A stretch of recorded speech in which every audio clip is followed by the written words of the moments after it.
The following transmission is between myself and Letitia Lemon, Fallout 4 streamer, Bethesda Brand ambassador, and the voice that chimes in at the start of every single video update for the Fallout London mod project. Outside of being a fantastic challenge run streamer for Fallout 4, Letitia is also a model and a voice actress, having played roles in both the Once Upon a Wasteland series as well as the highly anticipated Fallout London mod for Fallout 4.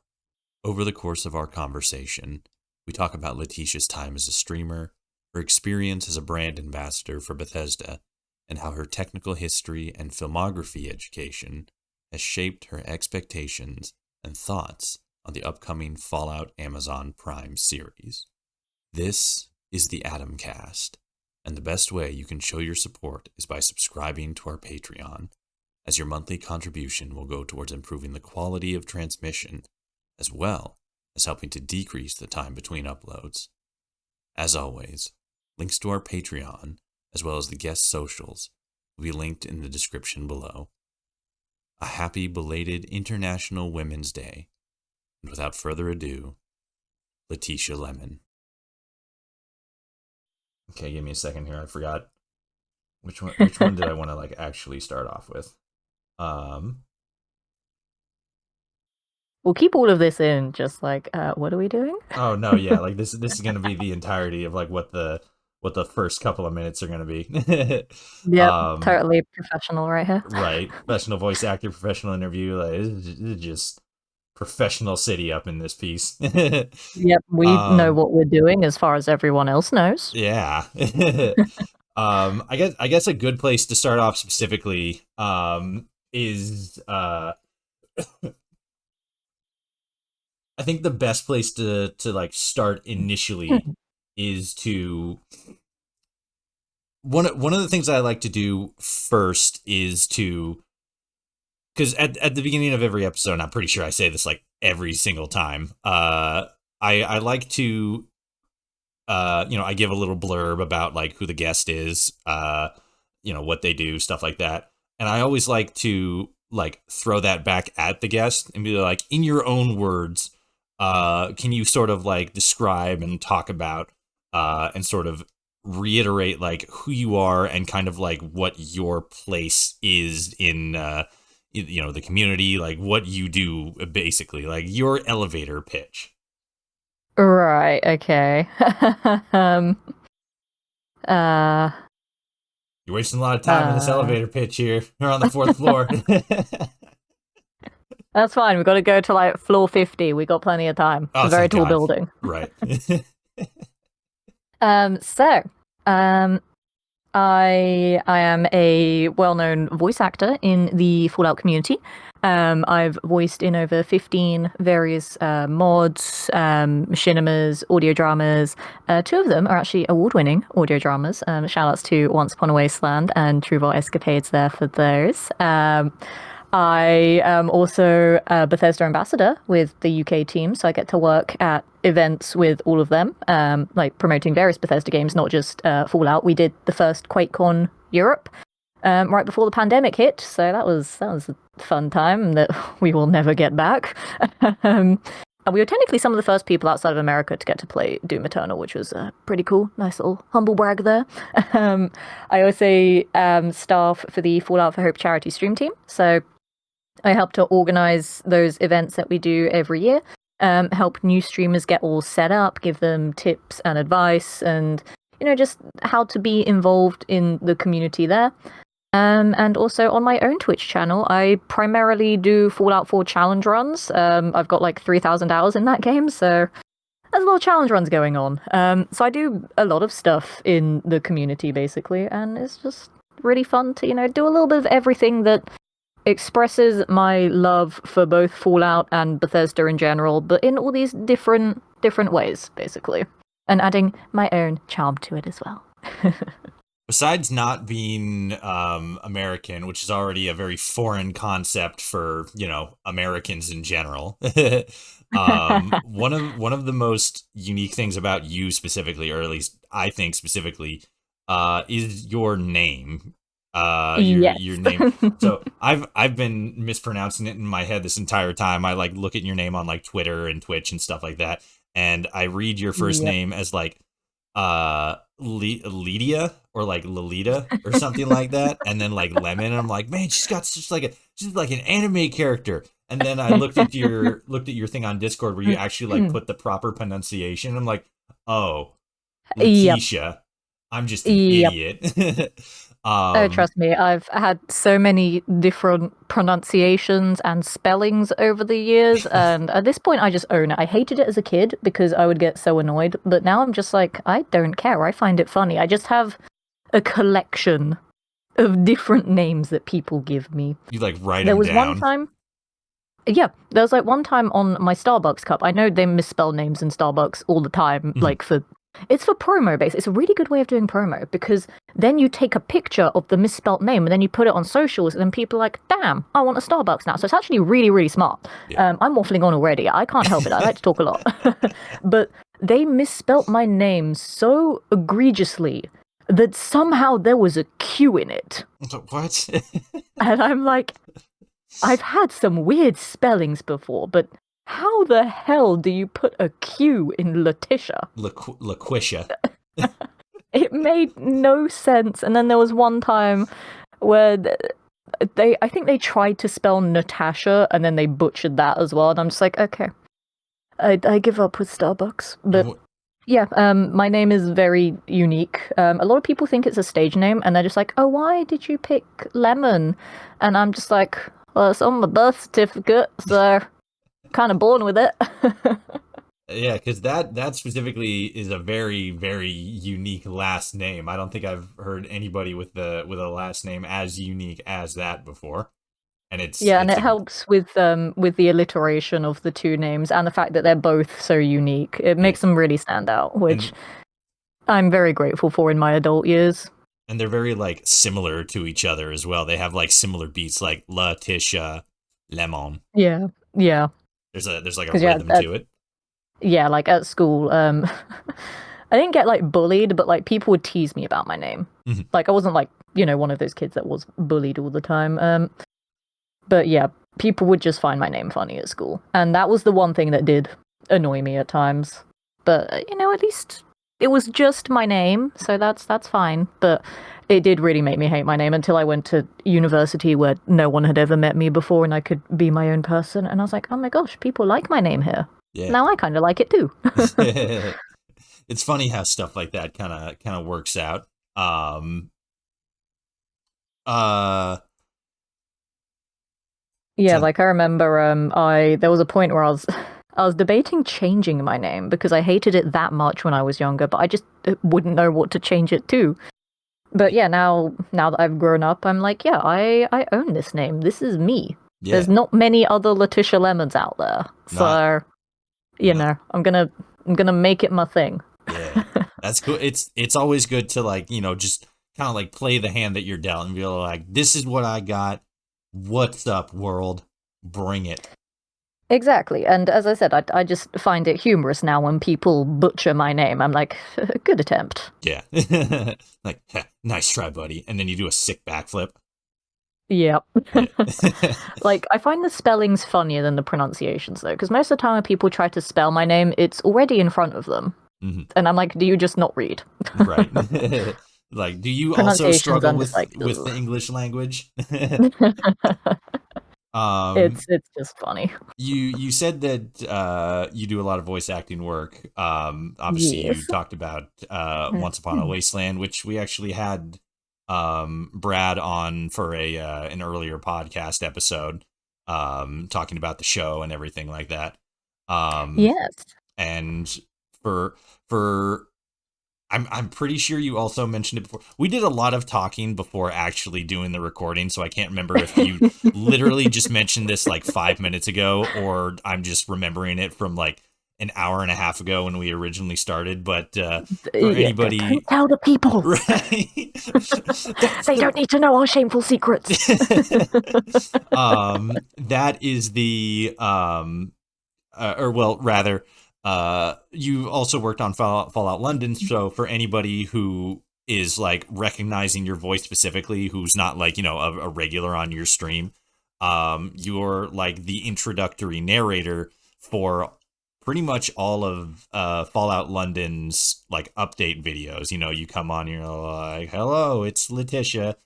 Yep, and I go, "Welcome back to Old Blighty." And then I Exactly. sign off every video, and I mean every video, Mind with the gap. "Stay safe, and remember, mind the gap." Like, Exactly. even in real life, when we meet up at, like, Comic Cons and stuff, or do super secret Fallout London team meetups that no one else gets to know about, Yeah. I still have to leave by saying "mind the gap." And then It's just a thing and that then I do everybody now. and then everybody hits the Wojak face and like, "Oh, she said oh." Yep, it's just the thing. Like, I voice probably about like 6 or 7 characters actually in the mod as well. One of them, or is it 2 of them? I don't know if it's 2 of them or 1, but I know definitely one of them has already been subtly revealed quite a while ago, actually. But my voice was so different in it that no one knew it was me until I said that was me. But yeah, I've been doing various voices for Fallout London for about 4.5 years now. I was one of the first voice actors on the team, and I believe I was the first female voice actor on the team.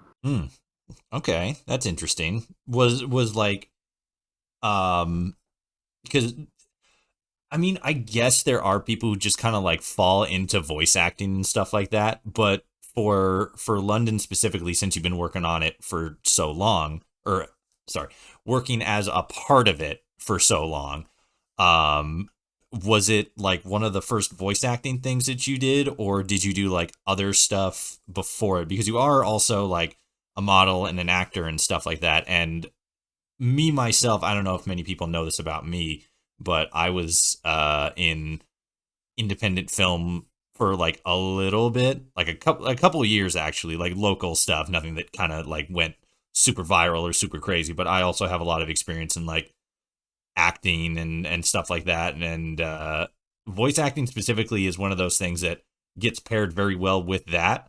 So Yeah. did you fall into voice acting because of your connection with Fallout London streaming, or was it like something that you were going for as an actor, or just something that just happened to work out in your favor because you were already doing acting? So this is actually going to be a very long and complicated story of how it all happened, because I God did damn not it. actually anticipate becoming any sort of performer, because believe it or not, as a child, Letitia was very shy and insecure and had stage fright and didn't like attention. But basically, when you become an actor, whether you like it or not, you become an attention seeker. You become someone that likes people acknowledging them. I don't know what extent of colorful language I can use here. You can say anything as long as, Okay, it's like a bad that's word. You fine. have to exclusively say bad words. Because I was gonna say, actors are attention whores. Oh yes. Oh yes. As That is what as we are. as an actor myself, I don't know. I acted in a couple of independent movies, so I can't call myself like a full on actor. I was more so better on like the behind the scenes stuff, but I've done a little bit of Yeah. acting, and I've interacted with a lot of people who do acting and voice acting, and yeah. Yeah, no, so we're basically attention whores, which is something I wasn't for a very long time. So back in ye old days when I was so much younger, um, I I went to university to study film and television, so not acting, because I had the intent of working behind the scenes. I actually wanted to be a cinematographer, or a floor manager, or just someone that works in the production side of things. Like, I loved cinematography, but I also loved just sort of being in control of everything else that was happening in the studio.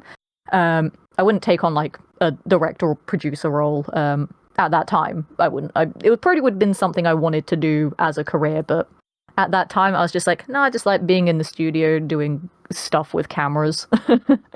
And then obviously at university, you're kind of strapped on your actor pool. So a lot of people just have to act whether they like it or not.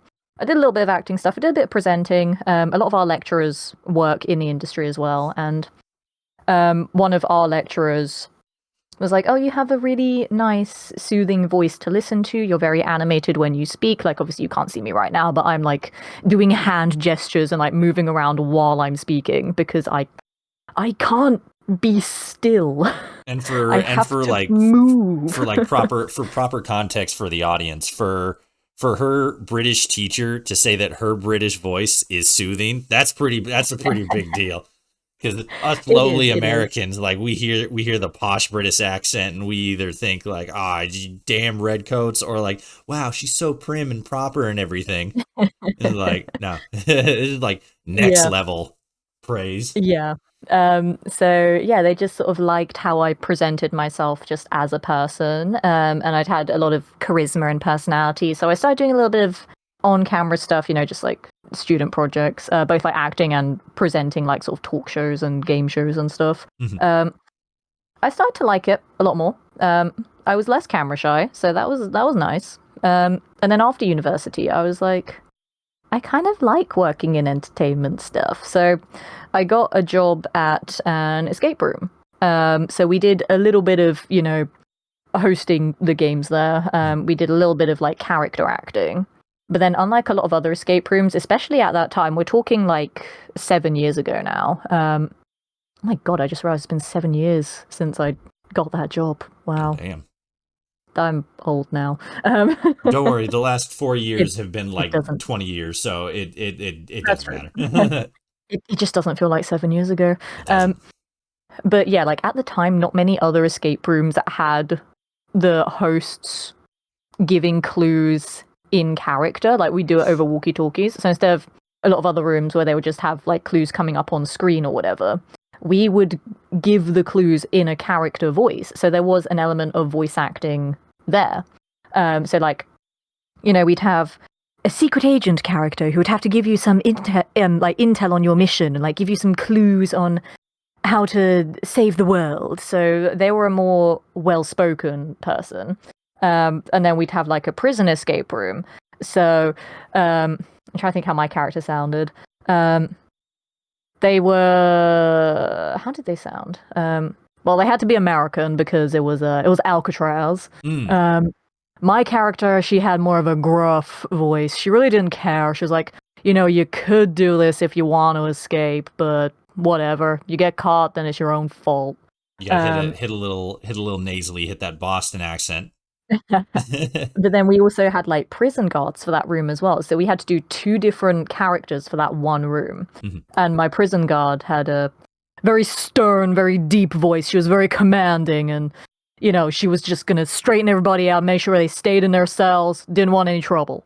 So you sort of had to create the character with the voice, which is something that I was very good at there. We had another room as well, that we could just kind of do whatever we wanted with. It was like a haunted, spooky room. So I just did a very like eerie and ethereal voice for that. But yeah, that was when I sort of learned of the concept of immersive theatre. So yeah, things like escape rooms, or like for my fellow Brits out there, like London Dungeons, or like secret cinema. So it's like where you're performing with an audience as opposed to an audience. Yeah, it's an like they become part of the story. interactive audience experience. Yeah, so like I started doing things like that on top of the escape room job, and I just really liked performing, which was something I never thought I would do because, as I said, I used to have stage fright. But performing with an audience just made it so much more fun. And then with that escape room job as well, obviously with the little bits of voice acting that I did, I started networking with people at like Comic Cons, like other actors from these various immersive jobs that I did. And they mentioned like professional voice acting. And then I actually got my first voice acting job outside of immersive theatre, literally at a Comic Con. We were in a pub that was next to the venue for Comic Con, and there were these guys that were like, yeah, we're making an animated web series and we need voice actors, specifically female voice actors. I noticed a trend very early on that a lot of projects I was in needed females, and I am female. Spoiler But alert also I think it's for because of anybody. my talent, but also because female. Yeah, yeah. Um, It's because woman. and yep. And like I was like, okay, I can do that. Just let me, see the scripts, learn a bit more of the characters, and then I started doing that, and then I started looking at like different casting sites, and I started trying a little bit of voiceover stuff. I got my first like quote unquote professional microphone Mhm. probably a few months after that because like I wanted to have a good quality microphone for that first actual voice acting job. Do you remember Um, what microphone it was? it was a Blue Snowball, Awesome. so very very cheap, but That's very it. very good as well. Fun fact, that's the same microphone that I have and am using to record right now. Same. But It's a good microphone. I get asked every once in a while, like, it is. what do you use for your setup and stuff? Like, oh, I use like a $40 microphone I got from Best Buy. It sounds good. Yeah. Yeah, people don't believe me when I say it's a Blue Snowball, and they're Yeah. like, "Really? It sounds so good." I'm like, "I know." And it saved me so much money, especially back then when, I wasn't doing as much of the acting work as I do now, so I wasn't making as much money. Hmm. Um, so yeah, I got that microphone, did that web series. I found a casting call for another animated series, which I ended up being 4 characters in that, which was amazing. Unfortunately, they never finished production on all of the episodes, and I don't even know if they're available online anymore. So, as far as I know, that's lost media, Can you which say makes me what sad. what the product or what the production was? It was called Almiere. It was like a British superhero kind of thing, but like all the superheroes were like vigilantes. So it was kind of like The Incredibles, but British, but Hmm. also not. There were like it's difficult to explain, but yeah, there were like these superhero people that the government were like, oh, superheroes are bad. We can't trust them with all their powers and stuff. But then like Hmm. it also followed this story of all these school kids that were like, yeah, we want to be superheroes too, and it'd be really cool and stuff. That's It was a really fun interesting. project. Yeah, I really liked it. that sounds like it'd be really fun. Sounds like an Yeah, interesting story. it's just a shame that I don't actually know what happened with it. I do actually have the full visual novel, like Mhm. still in my room. It's like 600 pages. Yeah. um, but it's really The cool. I show can just Bible. yeah, and it's like I can just look at at the at like all the characters there because it's a graphic novel. So like I could just see all the panels and stuff and be like, look Nice. at what all these people would be doing if the series was still a thing. That's really But cool. it was really fun. I voiced 4 characters in it. One of them was a parody of our at the time Prime Minister Theresa May. Mhm. So that was fun pretending to be a prime minister.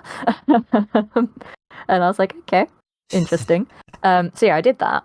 And then Fallout London was actually the project I did after that one. But then the first Fallout London video that I was in came out before the first episode of that series came out. So while I recorded Fallout London after that, it came out before it. Because production is fun and every company works at different paces.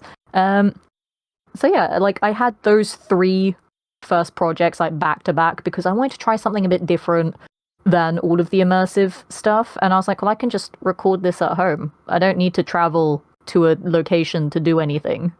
Now I have a microphone, I'll just record at home. Yeah. So then I did. And, you know, the more voice acting roles that I got, the more accents and pitches and age ranges I started to learn as well.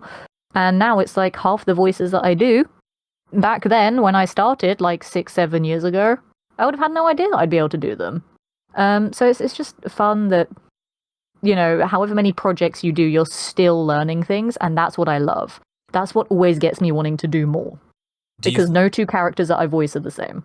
do you think that because you mentioned that when you were younger you were like more so like introverted and Yeah. really like enjoy like being up on stage doing stuff like that, which I think that sometimes people equate like actually like stage fright specifically. You get up and have to do like a presentation or something. I think some people have a misconception that doing that is like a directly similar to like streaming or having like an online presence, because when I was younger, I was very much the same. I had a lot of anxiety about being in front of people and like doing like presentations and stuff like that. Um, but then as I did more content creation, like streaming, YouTube, stuff like that, I started to have a little bit more confidence in it and stuff like that. But Yeah. I think it's still a very different situation, like being on a physical stage and, being in front of like a mic and just like having an online personality and presence and stuff like Yeah. that.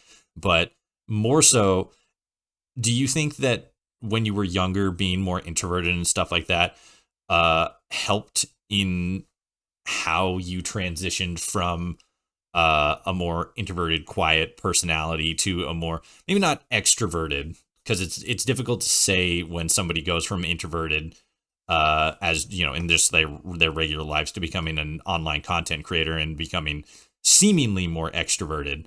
Do you think being more introverted at a younger age kind of helped you to develop either knowingly or unknowingly the skill set to become more extroverted or more comfortable with at least talking in some sort of pseudo public sphere?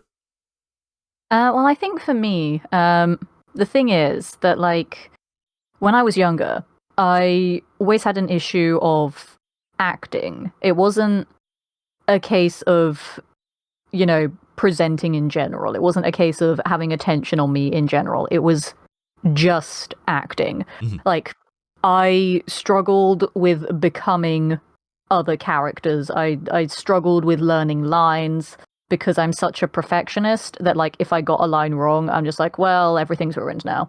Um, but I could present just fine.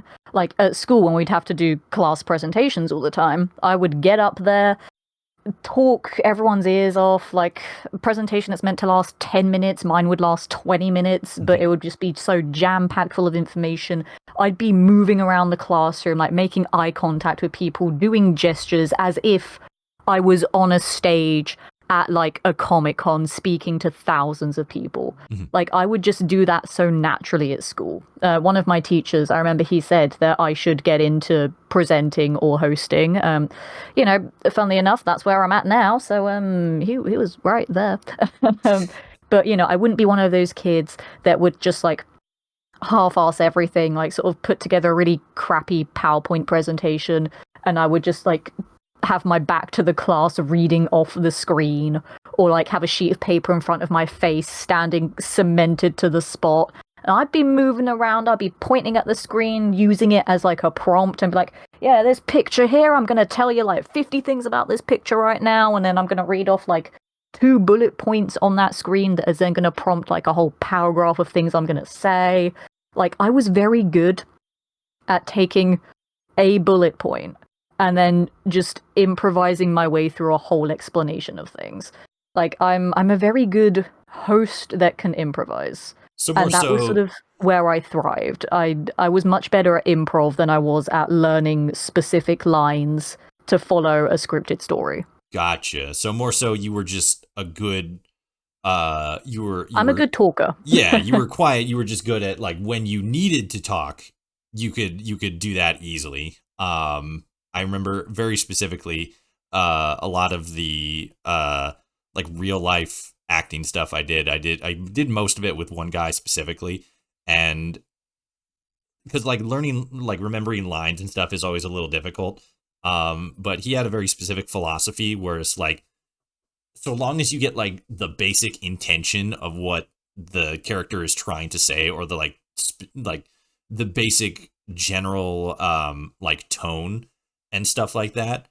So like for example, like, oh, your character in this scene, he just hit somebody with his car. He needs to be all like, oh man, like I can't go to jail again, man, please don't sue me, I don't got insurance and stuff like that. As long as you're putting on like a a presence like similar to that, if you don't say the lines like specifically, like exactly how they're printed on paper, it's not the big deal. You Yeah, just exactly. you just have to be able to improv enough to get the point that the line is trying to convey, Yeah. whether or not it's to the letter. Exactly. Like you just need to be able to advance the story in the way that's, implied on the script. You have to react in a way according to your character's personality and the situation around them, but you don't have to get the lines 100% perfect. But because I have such a perfectionist brain, if I can't get things word for word perfect, it would frustrate me and it would stress me out, and I think I just ruined everything. So I could not do acting as a kid. And I think it's mostly because, like, back at school, I was, not to sound like I'm bragging or anything, but I was the smart kid. I was like the straight A student, without even trying, to be honest. Like, I didn't study for anything. I was really good at remembering things. Like, my brain would absorb information like a sponge. And then, like, all the other kids thought I'd just, like, go home, do my homework immediately, and, like, study. And I'm just like, nah, I'd go home, play video games, forget about my homework, do it the night before. I was a quote-unquote, like, normal kid in terms of my attitude to school. Yeah. I only liked school because I could see my friends. I hated being cooped up in a classroom for 6 hours a day. I hated that as much as everyone else did. But I knew how to respect the teachers because, they're just doing their job, so I wouldn't be rude and interrupt them. And I just, make all my notes in class, and then go home and play video games until, like, 3 a.m., like a smart person would. What were the kinds of video games you played until 3 a.m.? All of them. It was mostly because at that time I was in my teens, and that was when I first started getting into RPGs. So it's mostly like Final Fantasies, because long, lengthy games with a lot of cutscenes and character development, and it just had me hooked. And then time would just sink away, and I'm like, oh, I haven't done my homework yet. Whoops. And then games I played as a kid, I would just play for like a couple of hours and whatever. But at that point in my teen years, I was starting to get into more developed storylines. So it would take a lot longer to actually finish games. And then I just wouldn't study. And yet I still got straight A's. But I think because I was a straight A student, I'm trying to generalize it for America, because I'm assuming a lot of people listening are American, because we don't call them straight A students in England.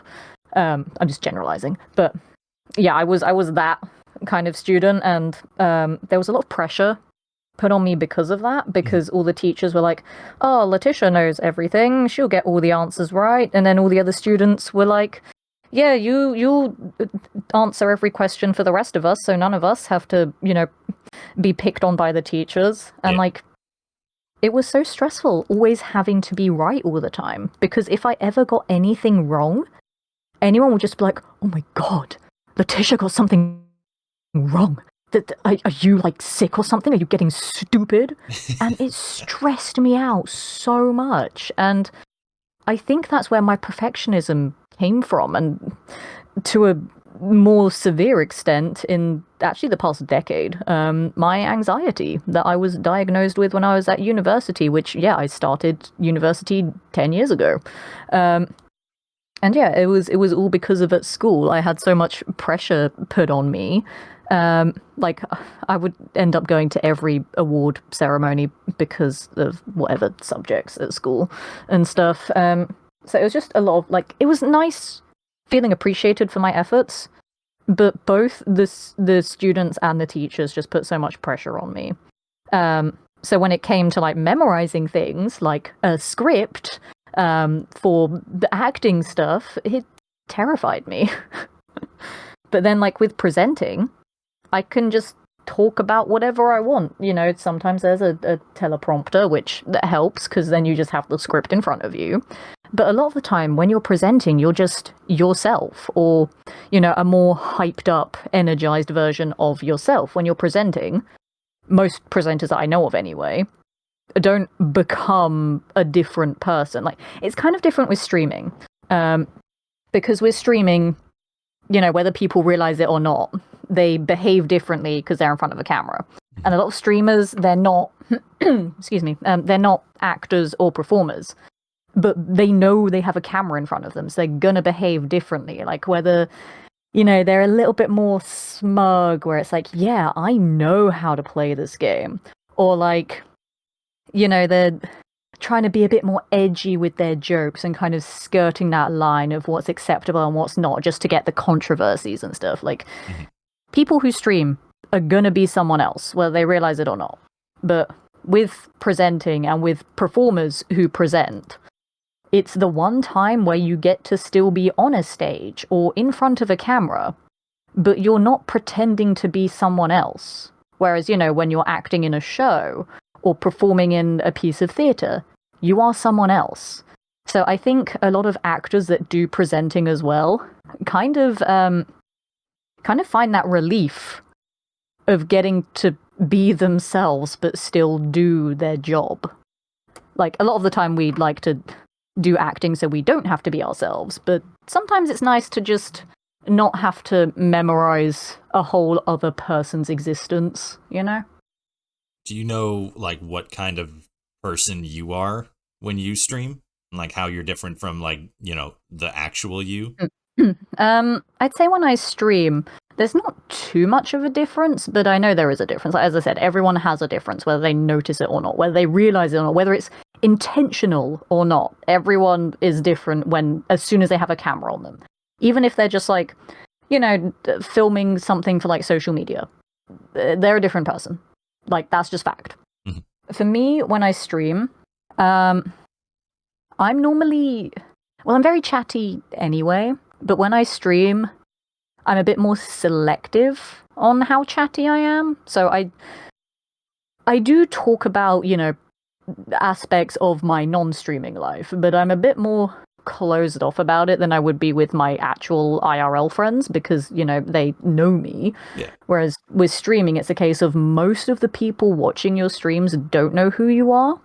And, for your own security's sake, it's better to not reveal too much of yourself. Like, I know some people have a whole different identity when they stream. Like, a lot of VTubers, they have a very creative way of protecting their identity.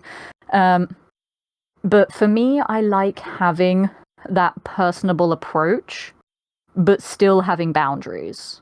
Where it's like, I am a human. I'm not infallible. Like, a lot of streamers, content creators, entertainers, actors, all these people that work in the entertainment industry, they are looked up to like they're a golden figurine on a pedestal. But it's like, at the end of the day, we're humans as well. We're just doing our job. Or for my case in streaming, it's not a job. I'm just playing video games because I like them. Right. But I try to be very human when I stream, but also a little bit reserved with what I say.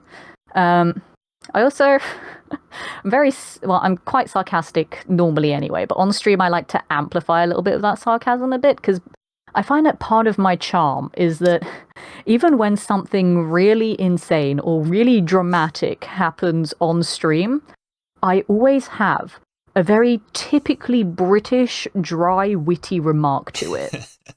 It's how I am as a person anyway, but on stream, it's like the game that I'm playing just gives me so much setup material that my brain is like, I have 5 different snarky responses to this, but which one should I go for? And why am I not going to go for the one that's Oscar Wilde?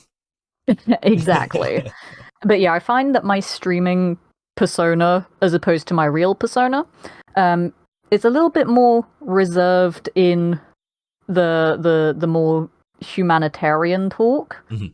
But then the sarcasm, I was going to say, is amped up to 11. It is IRL. It's amped up to 12 on stream.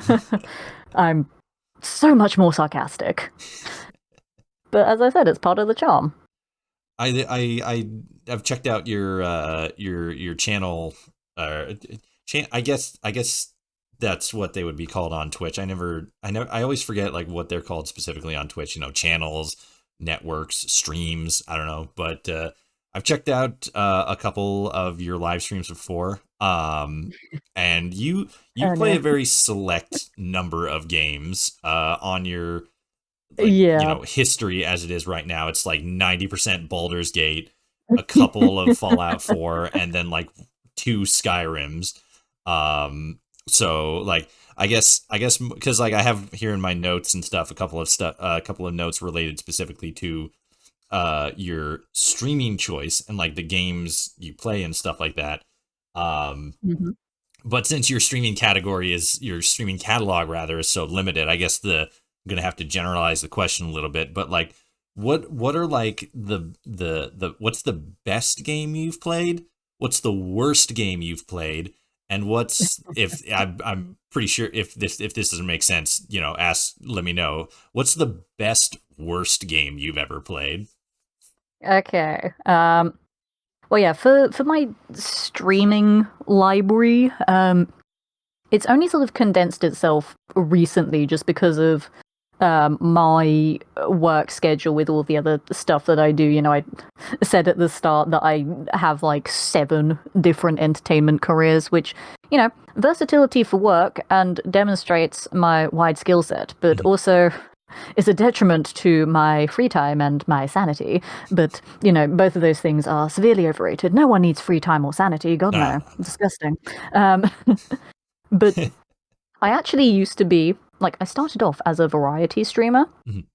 Then Fallout 4 entered my life.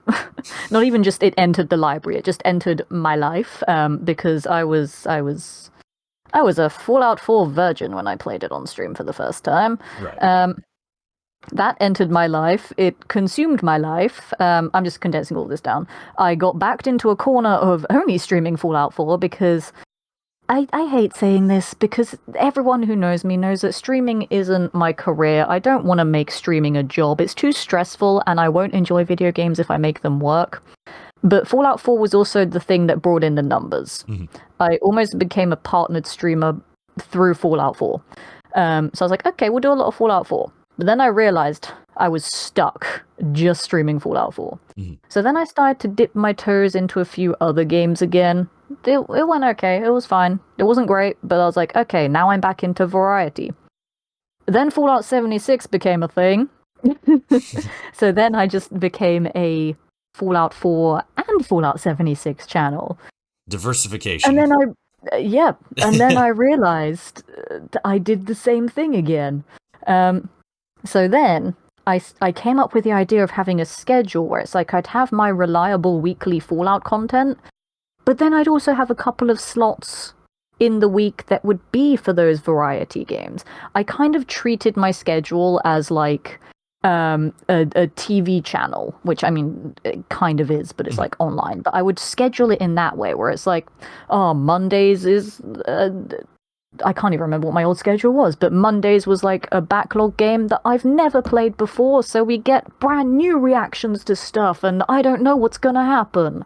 And then Tuesday streams was like my flashback streams, where it's like a game I have played before, but I haven't streamed it before, so I'm like, let's relive why Letitia likes this game kind of feel, and then like whatever was going on in the rest of the week.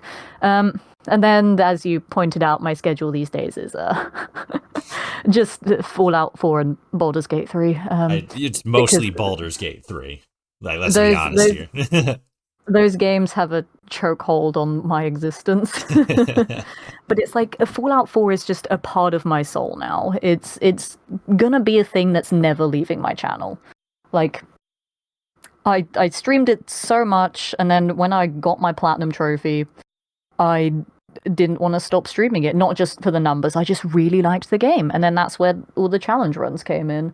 And now I'm like, I'm too invested in the challenge runs. I have too many ideas for challenge runs, and I'm having too much fun doing them as well, because it's one of few games that, without sounding too arrogant, I would argue that I'm pretty damn good at. Mhm. I wouldn't say I'm the best Fallout player in all, because that's very subjective. Like, how would you define the best? But I know a lot about that game. People come into my streams all the time and they learn new things about how Fallout 4 works. They learn new mechanics. They learn new skips and bypasses, or sometimes new new glitches in the perfectly flawless Bethesda games that just work. Can you give us Um, a can you give us an example? uh, Like the most recent or one that stands out in your brain? There was one time where I died by falling in water. And it's like, you can swim in Fallout 4. I just died by falling in water. Hmm. So that was fun. And everyone else was like, what happened? So I think my character just like slipped off a boat, bashed her head, got concussion, and then drowned. Right. That's what I think happened. Because like literally it was like, all those old video games where they didn't know how to do water physics. So it was just you touch water and you die. Yeah. It was like that. But I was like, hang on, I've been swimming in this game before. I know water doesn't kill me, so why did I insta-die? Weird. So yeah, that's probably one of the more iconic ones that no one else had seen before I did it. That must be like a physics thing, because I remember seeing a video of like some guy who just like he walked up and like bumped into a car and somehow like hit it at like just the most perfect angle. Yep. To where it just dropped his health to 0 like instantly. No, I literally had that like a couple of weeks ago, not even kidding. Like I was just walking up a street, I gently nudged a car, and it's literally like a blink and you'll miss it moment. The car just shot up into space, and with it shooting up into space, I just dropped dead. Like that's amazing. I went back into my stream. I clipped it. Mm-hmm. I kid you not, I watched the clip about 50 times. I slowed it down. I paused it frame by frame. And there is literally only one frame of the death animation where you can see the car shoot up into space. It's one frame. Fallout 4 cars are the greatest thing that has ever existed ever. They're so fantastic. They blow up when you shoot them. They kill you instantly. I love how they just don't work in any way, shape, or form. They're just there to murder you, and I love it. They're just to stand there menacingly. Yeah, I had never had a car death before, and then I had one. Like, literally no one in my chat knew what happened. It was genuinely a blink and you'll miss a moment. I think the clip is still pretty recent on my channel, but it just confused the hell out of me. Like, I didn't know what happened, and I just spotted the car in the top left corner of the, because like when there's the death animation, you just go into third person mode and it just like slow mo's your character collapsing on the floor. Yeah. Like the car was just gone by the time it transitioned from first person to third person. Like that's how quickly the car went into space. Jeez. It was already gone. It was literally in there for one frame. So yeah, that happened. That was fun. We went off on a tangent again, but hey, Fallout 4, it owns my soul. That is kind of the gist. Yeah, that was kind of the whole point. One of the things that I've noticed it's interesting is, whenever I ask you more generally like about like games and stuff like that, you'll always say Fallout 4 specifically instead of Fallout, which is something that I've noticed that other people will say. Partially because I prompt them like, what got you interested in Fallout and stuff. But you've also mentioned playing a lot of Fallout 76. We talked about that briefly before. Well, briefly in the relatively almost like 3 hours we've been here. Briefly in the Letitia sense. Right. But we've talked a little bit about means. It's all relative. We've talked a little bit about Fallout 76, and you've talked a little bit about Fallout 76, and yet you kind of always define it more so as like Fallout 4 instead of Fallout. Have you branched out much into like Fallout 3, New Vegas? Obviously you've done like 76 and stuff like that, but have you like, branched out and explored other Fallout titles before? I have, but as I said, like Fallout 4 is the one that became sort of, in a weird sense, it became like my child on my channel. I just loved and nurtured the game. The numbers came in, the follows went up, the views went up. I was addicted to how it played. And then obviously all the challenge runs just got me even more hooked on it, and it just became a part of my life. Like, I will not be who I am without Fallout 4. It is literally part of my existence now as a creator, as a gamer, as just a person on the internet. I am Fallout 4. but I have played other Fallout games. It's Here, just none of them hearing you say, became so hear, prominent in my life. hearing you say, "I am Fallout 4" in your Brit posh British voice, and not being Todd Howard is a trip. One day I will meet Todd Howard. It will happen, and it will be a beautiful moment. I need to meet thy god. Right. You gonna I have to. which kind of fan are you? Are you the fan that's gonna go in for the handshake, the hug, or the kiss?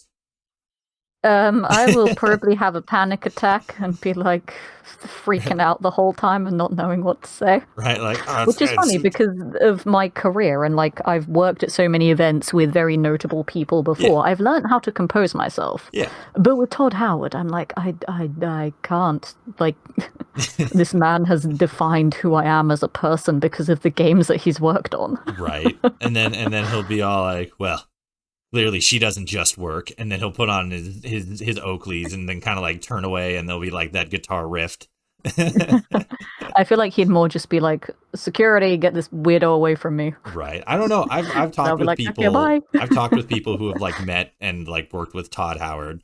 And they say He he's seems like an absolutely lovely person, but yeah, I that's just what feel they like say I would too. cease to function Right. if I meet him. My brain would just stop working. Right.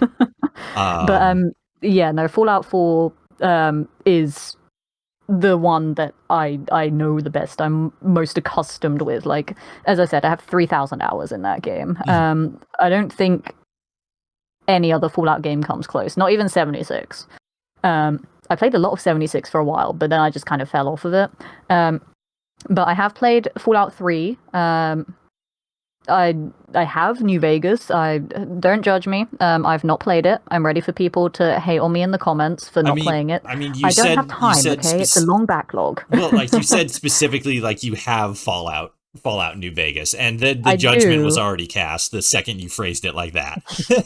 Yeah, I have it. A very lovely viewer from my streams gifted it to me a long time ago, and then one of my mods actually for my birthday, which was last week, he got me like the collector's edition of Fallout New Vegas, so I have all the like goodies that came with it as well. So stuff, yeah. So that's pretty cool. I have like all the little souvenirs and things, and that's awesome. I will get around to playing it when I get time. But yeah, I haven't played it, but I own it. I know things about it because I'm one of those people that I'm like, I don't care if I know what happens in a game before I play it, because it's like how I imagine things happening will be different to how they look on the screen. Yeah. So as far as I'm concerned, my assumptions based on spoilers are just something completely different. So I'm one of those people that I don't really care too much about spoilers. It's just in my stream chat, people are gonna be like, oh, but you have no spoilers on. Yeah, because I don't want people coming in my chat being dicks for the sake of being dicks and spoiling things for other people. Yeah. Been there. Like, that's rude, and I don't appreciate rudeness. Yeah. But in general, I don't care. Like, I will read stuff online about games and TV shows that I'm in the middle of playing or watching, and it would just be spoiling stuff, and I'm just like, well, I'm reading words. Yeah. You know, it's not the same as watching it. So I know things about New Vegas. I just haven't played it.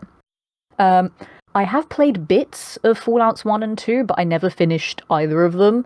And back when my channel was more variety based, I did do a lot of Fallout Shelter as well, because that was just a really nice cozy game that was still, you know, I was going to say the Fallout genre, that's not the word, the Fallout franchise, there we go. Yeah. It's still the Fallout franchise, but it was just a really nice cozy game, and I played that game very differently to how other people played it. Oh yeah? I would make up stories for every dweller that would come into that vault. So, like, I'd give them a name and a backstory and, like, their relationships with other characters and stuff. It was, like, a whole thing.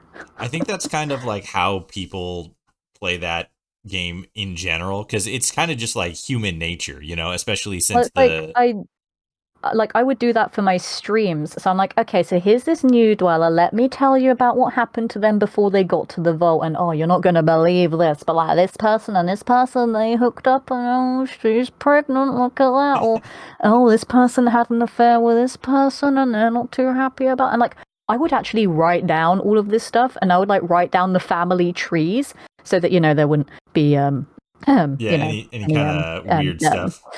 Yeah, I would keep track of all of this. And it's like, everyone would just be like, I've never seen anyone put this much work into Fallout Shelter before. Like, people just get their dwellers, max out their stats, get all the good gear, and then they stop playing the game. And I'm like, no, no, this is story time. Yeah, This is especially where Letitia just chats about absolute bollocks for like 4 hours, just talking about all this nonsense that she literally is making up off the top of her head. This is why I said I was good at improv. especially since so much of Fallout Shelter is like story based. Yeah, like even the dwellers that are based off of characters from the other Fallout games, I was like, no, no, they're getting different lives here. I actually gave Colonel Autumn a whole like redemption arc in Fallout Shelter. It was great. Which some people say that he absolutely should anyway. So you're out here Yeah, doing Todd Howard's work. he had a wife in my vault, and he loved her very much, and they Oh, had a kid, and it was cute. how special! But yeah, he had a redemption arc. He's a bit of a dick in Fallout 3. Don't really like him that much, but I was like, I don't care. He's in a different game now. He's in my world. It, And in it my world, he's a good guy. specifically, I don't know if you've Kind of. gotten like to the ending and stuff, but like his character has like it's weird because he has like a bit of either like a redemption arc or like a turncoat kind of situation, but it Yeah, doesn't really feel like it got completed all the way. So it's just kind of like he kind of a little bit became a good guy with your help, but then it doesn't really like expand on that a whole lot, which is weird. yeah. He was a very interesting character in Fallout 3, and he was the first legendary dweller that I got in Fallout Shelter, and I was Nice. just like, ooh, what can I do with him? Now he's Actually, part of. it was either him or Dr. Lee that I got first. I can't remember. It was one of those two. Well, Because for the vault that I streamed on, I just got so many Fallout 3 characters, and I was just like, this is very weird. It's all Fallout 3. And then when I played Fallout Shelter on my phone, that's when I started getting both Fallout 3 and New Vegas. I rarely got any Fallout 4. interesting. But yeah, just, I don't know why. Just Luck of the like, no, draw. no Fallout 4 for you. Yeah. I wanted to get in a vault. I wanted to get both Dr. Lee and James because in all of Fallout 3 it was a whole thing of like, yeah, Dr. Lee had a crush on him and stuff, and I was Yeah. just like, I'm gonna make this love story happen. I'm gonna make But it him never kiss. happened. Exactly. It never happened. Ah, Fallout Shelter was like no love story for you yeah. because I'm a big sucker for those romances of like unrequited love or a whole will they won't they. Those are my favorite kinds of romances. And like, okay, Dr. Lee can be a little bit of a bitchy character at times, but I liked her. I understood her. I got her. And I was like, yeah, I want her and James to be happy. Yeah. And then it didn't happen. Ah, See, I play other Fallout games. I know Fallout 3 because Fallout 3 is heckin' cool. But and then you I went like and my Fallout 4 challenge runs instead. yeah, and then you went and blew her up in Fallout 4, either as a part of the Institute or part of the Brotherhood. Listen, I always do the evacuation protocol when I blow up the Institute because the railroad likes it when you do that because I'm one of 5 people that likes the railroad.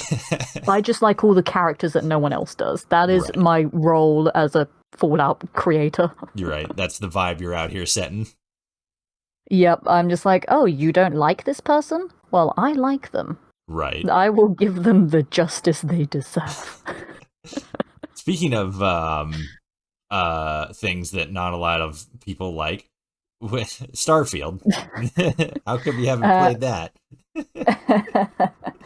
I played a little bit of it. Mhm.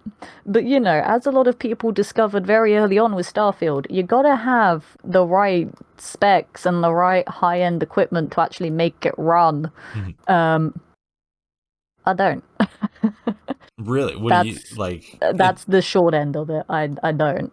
It's really interesting because like the specs for like for Starfield, you can actually run that on like a 1080 graphics card.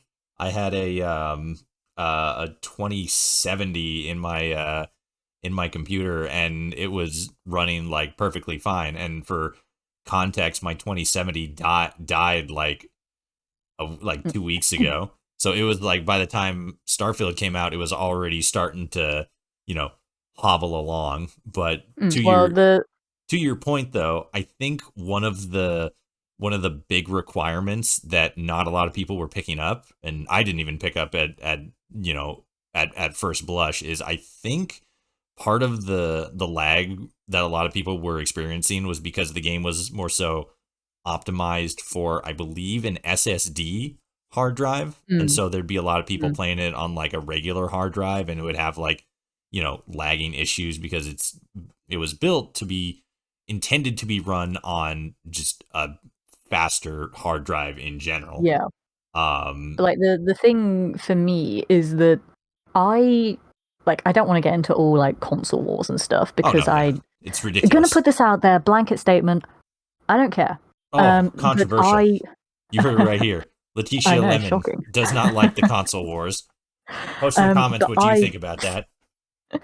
I grew up as a console gamer, so console is my blood. Mhm. Um, when I started streaming, it was all console focused. I had no intention of getting like a PC or anything. So it costs a lot of money. I have to build it. I don't know how to build it. I don't want to pay extra money to get someone else to build it for me. So all of my quote unquote PC gaming is done on a gaming laptop. Mhm. When I booted up Starfield, I was concerned that I would get like third degree burns on my fingers because my laptop got that hot Yeah, it was trying gonna to play melt. it. No matter what I did with the settings, I was scared for the safety of my laptop. And this is a high-end gaming laptop as well. It just can't handle Starfield. Hmm. It can handle other Bethesda games because a lot of Bethesda games are very chunky games. Yeah, It can handle Skyrim. It can handle Fallout 4. It can handle Fallout 76. It just can't handle Starfield. interesting. Which is a shame because obviously I love Bethesda, but I love sci-fi games. I love the sci-fi genre in TV and films as well. I am such a massive sci-fi nerd. Mhm. I love Doctor Who, I love Star Trek, I love Stargate, I love the X-Files, so much sci-fi stuff. I was But actually when you're it talking broke my about heart that I how like couldn't how play it. much when you talk about like how much you love like sci-fi and stuff, and I'm like, oh, I should bring up Doctor Who. Like, nah, I'm not gonna bring up Doctor Who. That's too easy. And then you brought up Doctor Who. Like, okay, all right, Yeah. let's. um, yeah, it's so like, you obvious have you gotten a chance to like sort of like look into like what the story and like what the gameplay and all that is about and stuff like that? I don't know much about it, to be honest. I know the gist of each of the Starfield factions. I know a couple of the characters. Mhm. But I don't know much about sort of the overall story of it. And yeah, when I tried to play it, I played probably not even an hour. And then I just gave up for the Yeah. safety of my expensive laptop and my fingers. One of So I don't know too much. one of the interesting things that, because like when the game was first being like talked about and promoted and like shown off and stuff like that, one of the big draws that I saw and was like kind of a little bit like, attracted to, like pulled to, was the sort of like aesthetic and like the place in, the relative time of that Starfield was set in, because Mm. it's not like set like, in some like far flung future like Star Wars, but it's also not like, like But weird. Star Wars isn't in the future. It's in the Yeah, past. It literally starts with a long time ago in a galaxy far, far away. but It's I the mean, opposite. like, that kind of like high fantasy sci-fi Yeah. was like aliens and like I mean, I guess there are laser beams in like every sci-fi thing, even some non-sci-fi stuff like Fallout, but like it's a very different sort of feeling to it. They described it as Yeah. like NASA punk, where like, oh, we've only been like exploring space for like 100 years or 50 years or something like that. I can't remember off the top of my head, but that to me was very interesting because one, it was a lot of the like specifically like ship interiors had very like alien vibes, like John Carpenter and stuff like that. Yeah. And I was super into that as a kid, but or not as a kid, but when I was younger. And it's interesting because there's a lot of people who were also like drawn not just to the aesthetic but like that like NASA punk concept, and then there were a lot of people who weren't and found it more so like dull, not as like, because like stuff gets compared against Starfield like all the time, like Mass Yeah. Effect, Halo, Like, I know a lot of people were comparing it, like, with No Man's Sky and saying, like, oh, there's nothing in Starfield, just like No Man's Sky had nothing at release. right, And I yeah. was one of the foolish people that did pay full price for No Man's Sky on release, and I can safely say it was a rip-off, and I wish I got my 50 quid back. But I did play it enough to get the platinum trophy because I was like, no, I'm gonna do it. I'm gonna get my platinum, and I'm never gonna play this game again. And then it Right, went and got good, and I still can't be bothered to go and play it again because I'm like, no. After fair. all the pain it caused me on release, I don't ever want to go back to it. I don't care if it's basically a different game now. It caused me too much suffering. Yeah, there's too much trauma. It was. But like Don't get me wrong, it was pretty at times though, it but was. too much trauma. Yeah. With Starfield though, like where what's your opinion on that sort of like like time capsule moment where it's doing um, that, like, like mostly like still unexplored, like undeveloped universe, and still, and that not high tech sci-fi stuff, but like that kind of like we're still like figuring, it's a lot, more like not raw, but like unrefined in a sense. It's got that like down to earth charm to it. for me, because I have a vast interest in the sci-fi genre in general, and like I like space just as a person. If I didn't get into acting and entertainment, I had a strong interest in astronomy, because space is neat. Mhm. There's a lot of stuff out there. It was either astronomy or geology because rocks are pretty cool too. But that's tangent. Yeah. um, but yeah, no, I was really interested in space because there's so much out there. There's so much of an unknown. The universe is so vast, and no one knows how big it is or what's out there. And while that can be eerie and ominous and even scary at points, there's also a serene beauty to it as well. Like, okay, there's always that threat of like aliens invading the planet and whatever. But then you look at photos from like the Hubble telescope and you see all these beautiful stars and galaxies, or like you get to see one of the planets in our own solar system just up close and in crazy high definition that, like even 20, 30 years ago, you wouldn't even think would be possible. But like you can just see it crystal clear. And it makes me want to explore. Like, I wish that there was a way that we could do that easier. And I think that's why I like the sci-fi genre as a whole so much, because creators of sci-fi shows or games or just all of these universes in the sci-fi genre, they're not bound by the limits of reality. The writers can do whatever they want. They can make whatever universe they want. They can create whatever planets and alien races and spaceships and weapons that they want. Creativity is limitless in the sci-fi genre. And that's what I love about it so much. And everyone can interpret how we get to that point in a vast number of ways. Like how we get to the sci-fi point in Star Trek, where we go to space, is so different to how we get to that point in like Babylon 5 or the Aliens or Mass Effect or whatever. Like, it's so different in every universe.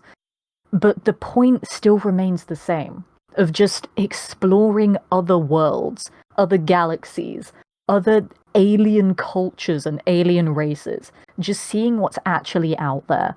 And that is my favorite thing about the genre. That is what draws me in so much, because I love just seeing how everyone interprets it differently.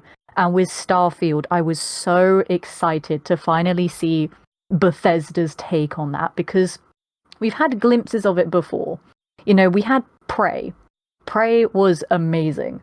A little bit spooky, and I don't really like spooky games, but it had such an amazing setup to it. And then, we got glimpses of it in Doom, where you go to Mars and, well, hell, but you go to Mars. And in Wolfenstein, this may be a little bit of a spoiler for people that haven't played this 7-year-old game at this point, but you go to Venus in Wolfenstein. And they chose Venus because they tried to make it so like Doom and Wolfenstein are in the same universe. And it's like, well, demons from hell are on Mars, so BJ can't go to Mars, so we'll send him to Venus instead, because why not? It's like that. There's a whole like theories and stuff on it, because I streamed a lot of Wolfenstein and Doom back in the day as well, so I talked about that a lot there, about the Bethesda universe, I guess. But Starfield is the first game that we got to actually see all of it as its own space exploration genre, because we got parts of it in other games. Like, Doom and Wolfenstein are both just like crazy shooting, ripping and tearing, blood and guts kind of games, just plowing through all these levels with all these big heavy guns. And then Prey was more sort of suspenseful, like pseudo horror. Mm-hmm. Whereas Starfield is just like, here is the universe. Go and play in it. It's the most open world because it's an open universe. Mm-hmm.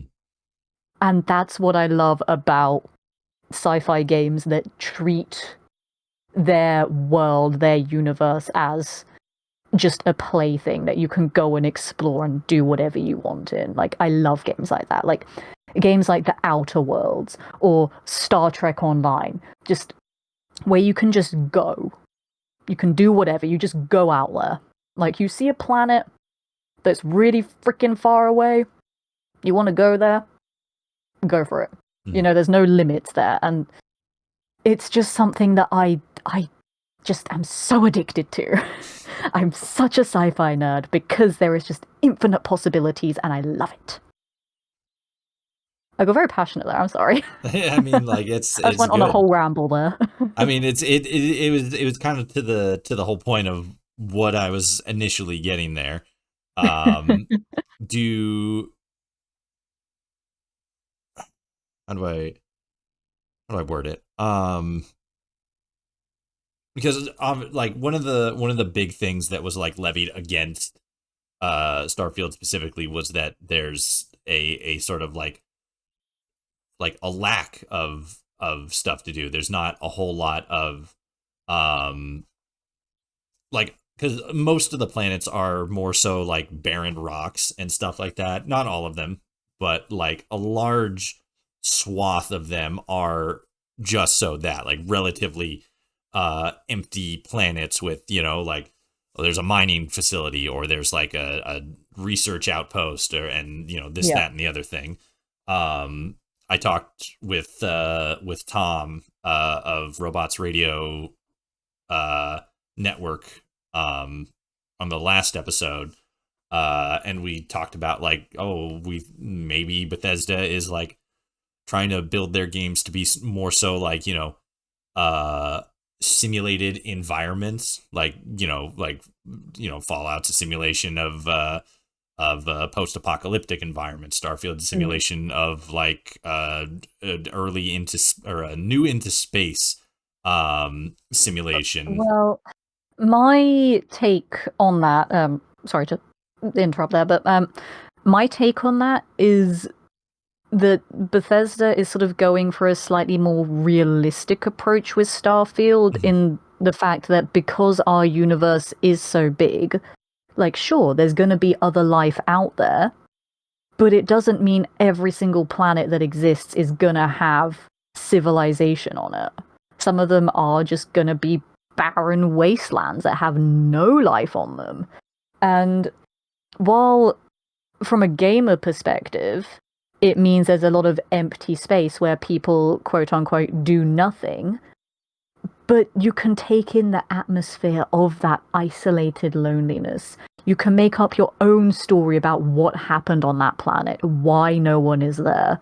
And I think having that freedom of creativity sort of only stretches as far as the player is willing to let it stretch. It's the same with Fallout 76. A lot of people said, there's nothing in Fallout 76, but then, the game is 5.5 years old at this point, probably closer to 6 now. I can't do maths. And people are still playing the game every day because they're making up their own stories, their own adventures. They're using the camp system to literally build their own sets and create their own stories.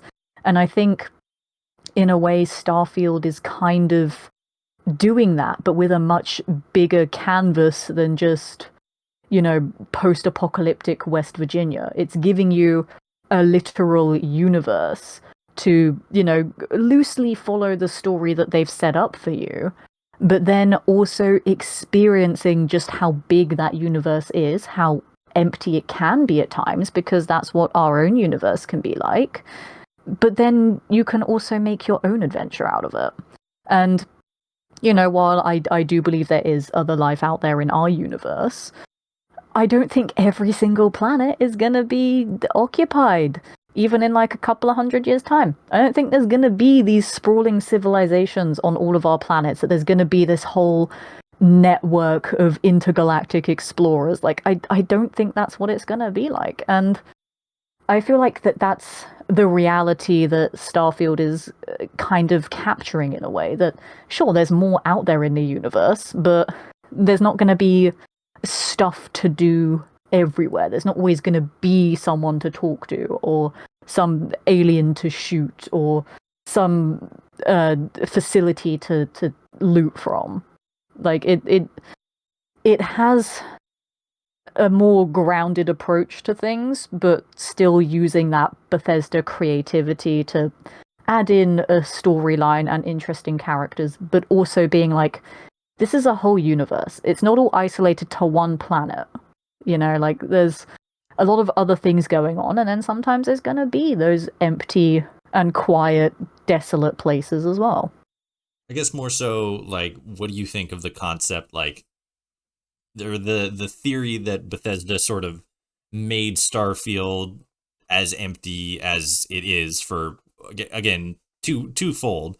One, to be that, simulation of what the realism of that, like, period in human history is, and to basically just create all this wide open space for modders to just, like, come in and just make literally anything they want, literally anywhere they want. Because the way the planetary system works is you can drop down, like, anywhere on the planet, and it'll, like, procedurally generate the space for you to run around in. And it's like, there's that outpost, there's that cave, there's that, and there's that.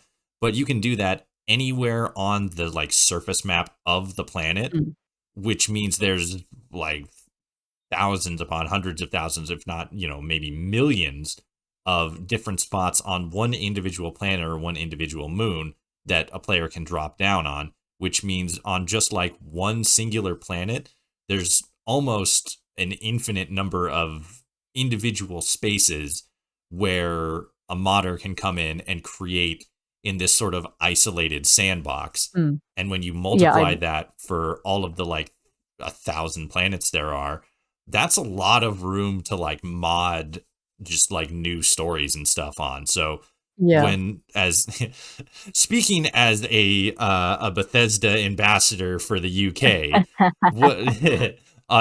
so, like, what do you think of, like, that concept? Do you think, like, that's what Bethesda was partially going here for, or do you think that's kind of like a happy accident? And in either situation, like, what is your, like, larger idea and larger, like, complex feelings about, like, what that could be and how that could be perceived and how that could be rolled out?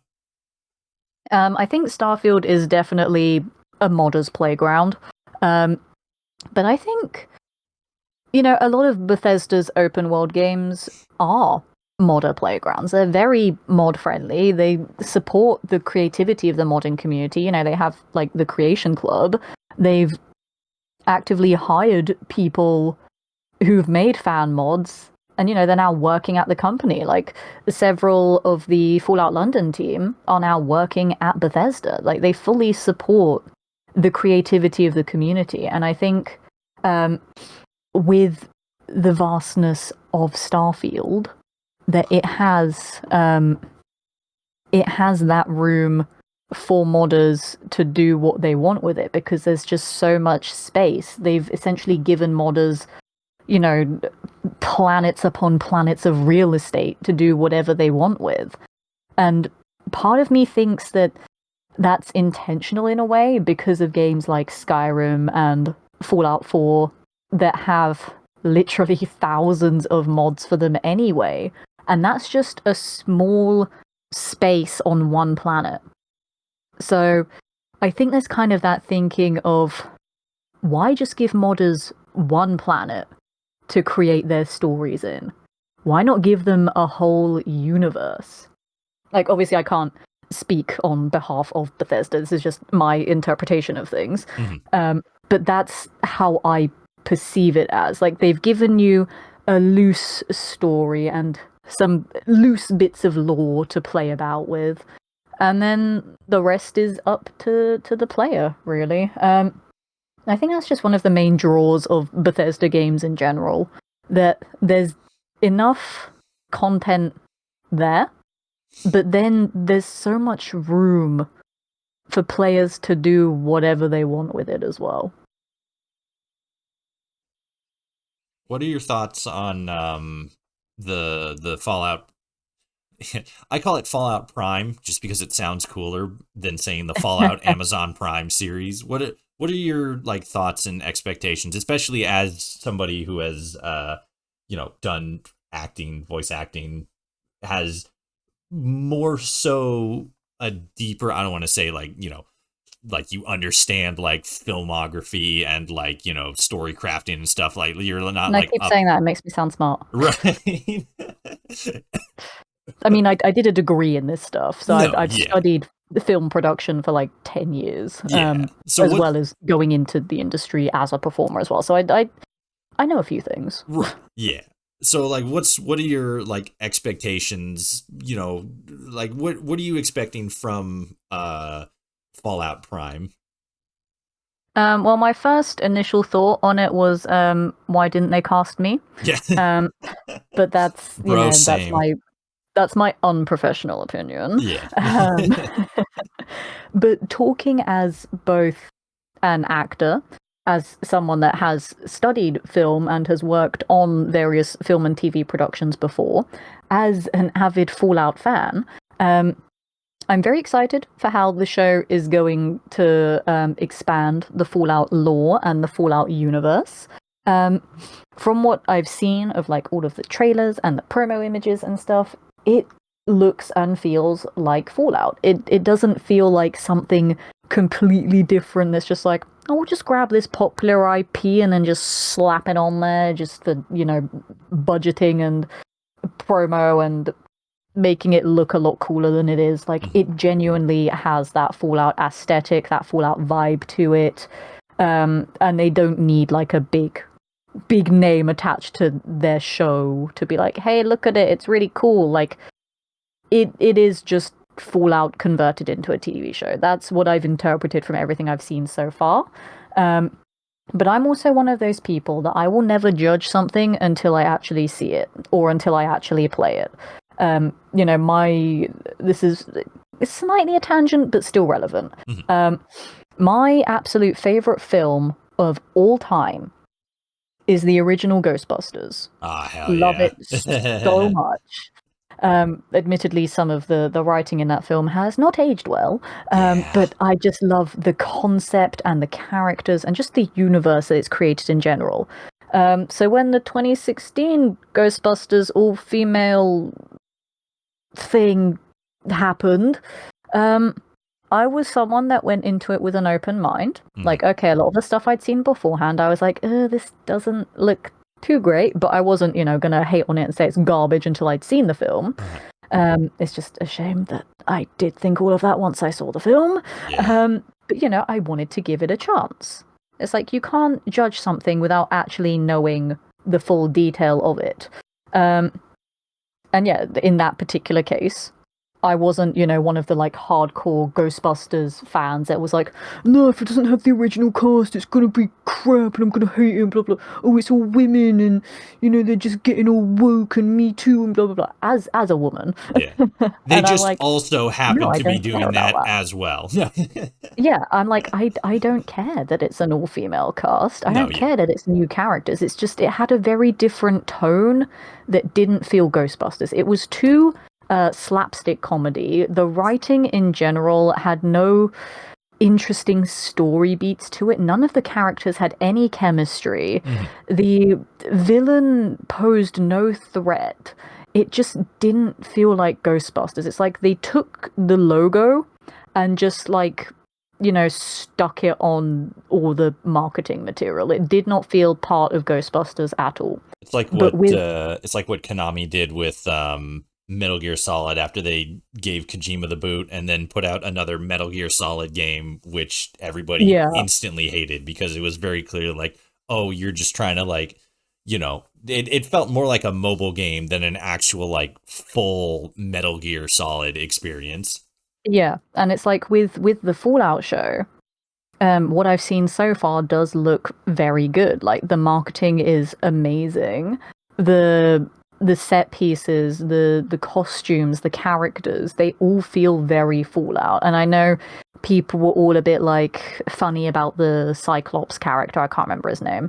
I don't know if his name was revealed actually. I Um, don't remember. I but feel like it's it was, but I also can't remember. yeah, I can't remember. But it's like okay, we haven't seen that particular kind of mutation before, but Yeah. like think about some of the other things we have seen in Fallout. Like it's highly possible Hmm. that that could happen.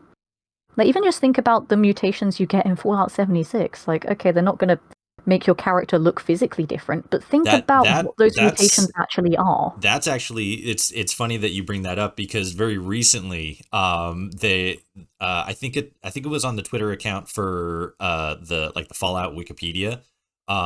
There actually was like it was left on the cutting room floor, but originally in Fallout 76 they were tinkering with the idea that mutations were actually going to change you physically. Yeah, like it would be a really cool idea, but it would be very complicated to implement. But Oh it's yeah. like think about what those mutations are and the names of them and how they work. Like, it is totally possible for there to be a Cyclops in the Fallout universe. Hmm. And just think about some of the other characters we've seen, like, especially in the old Fallout games. Like, some of the designs in those were pretty grotesque, actually. But then it's also like, at the end of the day, they were once human. Yeah. Think about the flipping centaurs in Fallout 3, the nightmare fuel that they were. Like, okay, it's all FEV related, Yeah, but yeah. they were once human, The you forced know? evolutionary virus, that's basically just rapid mutation, so it's basically the same thing anyway. Exactly. Yeah. Like it's more sort of human implemented where it's like let's see what happens with this, Yeah. but they were still human and then they mutated Yeah. like oh no, someone has one eye instead of two. Ooh, it's a big deal. Oh, yeah. But yeah, I love what they're doing with the show so far. It looks really good, and I just hope that the story holds up to the aesthetic, because the aesthetic is just gorgeous. Hmm. Like seeing like I'm not a big Brotherhood person. I like the Brotherhood in Fallout 3. Don't really like them in Fallout 4. Yeah. But seeing the Brotherhood in the show, the first time I saw them, it gave me goosebumps. And that's the kind of stuff that I love. It's like that first time where you're playing Fallout 4, and then after you kill Kellogg, you go outside Fort Hagen, you see daylight for the first, or nighttime, depending on when you finish the quest. Yeah. But you look up at the sky, and then you just see the Pridwin soaring majestically overhead, and then you hear Elder Maxon's announcement of "We are the Brotherhood of Steel," and having that music in the background, like it just gives you chills. And that's the same kind of excitement that I had seeing the Brotherhood for the first time for the Fallout show. And I just really, really hope that the story holds up to all of that hype. I really do. Since they So since I'm a very since, optimistic. since a Nolan is working on the project, I would almost bet money that that it's going to be that it's going to be good, because the Nolan brothers, they make fantastic films. Oh yeah, Like absolutely. I think there was a thing recently where they were talking to um I I forget his name. He's not Chris Nolan, he's his brother, and I forget his brother's name all the time. You just hear Nolan and it's like, "Oh, okay, I get it, whatever." Or Yeah, you either not like think of whatever, but like, yeah, I know you're a genius. I got it. You're a Nolan. Um Yeah, you either think of them or you think of Nolan North, who's in every video game ever. Like, you yes. don't think of anyone else when you hear Nolan. You either think Yeah. Nolan Brothers or Nolan North. But there was an interview that he did. I can't remember who with, but there was an interview where he was talking about like making the game, and he's all like, or making the movie TV show, and he said effectively, you know, it was very similar to making like the Dark Knight trilogy, because there's Mm, just so much to pull from. Like there's so much lore and story and history and information just like out there. They're working on such yeah, a yeah. well developed foundation that, well, he said specifically that they were able to build it up so that it practically feels like this is Fallout 5. But that gave me a lot of I mean, I already had fucking sky high expectations anyway, because one, it's Fallout, two, it's being developed Mm, by Amazon, which admittedly not everything that comes out of Amazon Studio is like the best, but like, you know, they got The Boys, Invincible, um insert third thing that I can't remember right now, but maybe I'll fix it in post, but probably not because I'll forget.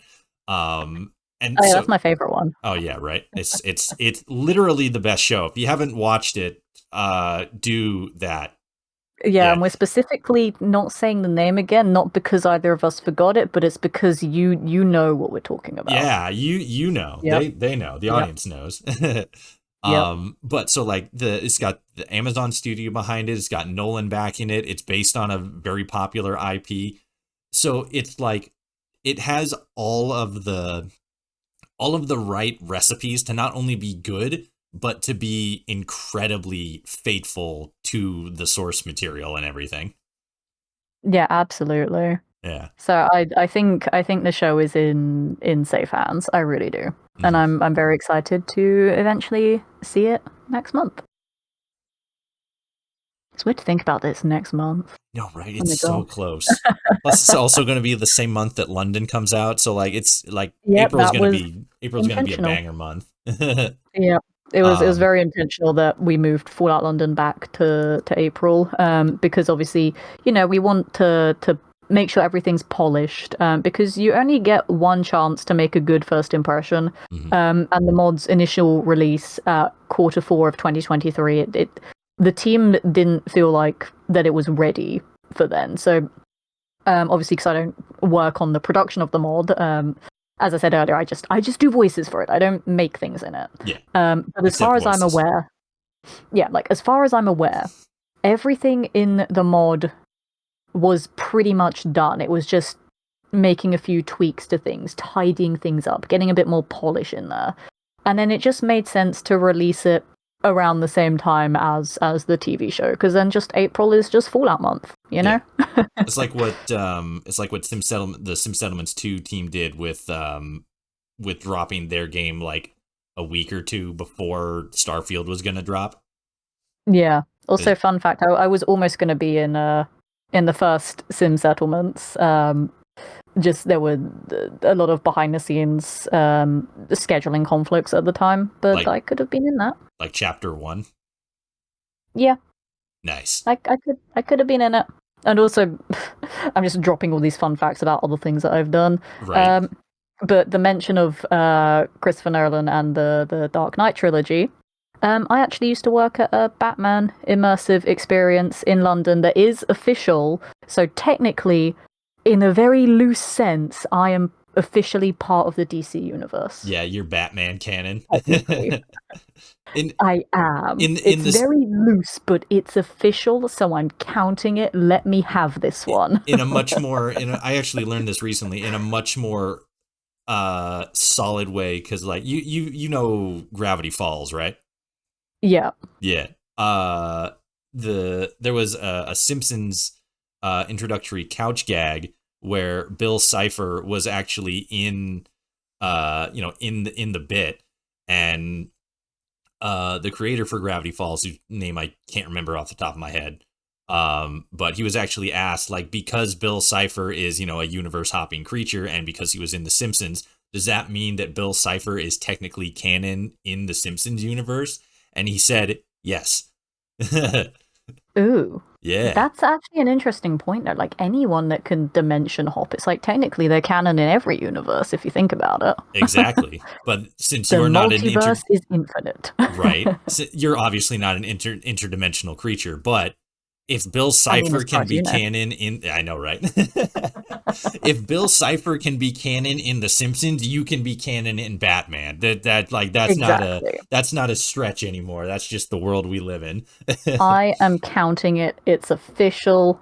I'm part of the DC universe. Yeah, so expect to see I almost said Lolita again. Um expect to see That's Letitia my Lemon, character's name. right. Expect to see Letitia Lemon in the Batman Part 2.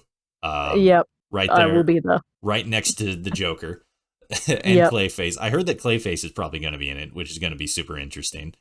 Ooh, Yeah. I'm interested to see what they do with that.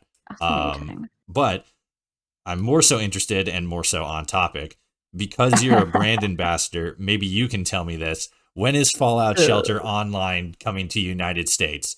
I'm kidding, Um, mostly. I mean, I want an answer too. Right. It I seems really do. it seems super fun. But It more does. on a more serious note though, like what is it being a brand ambassador like, like, and like how did all that uh come to be? So for Bethesda, 'cause I've done like brand ambassador work for loads of places before.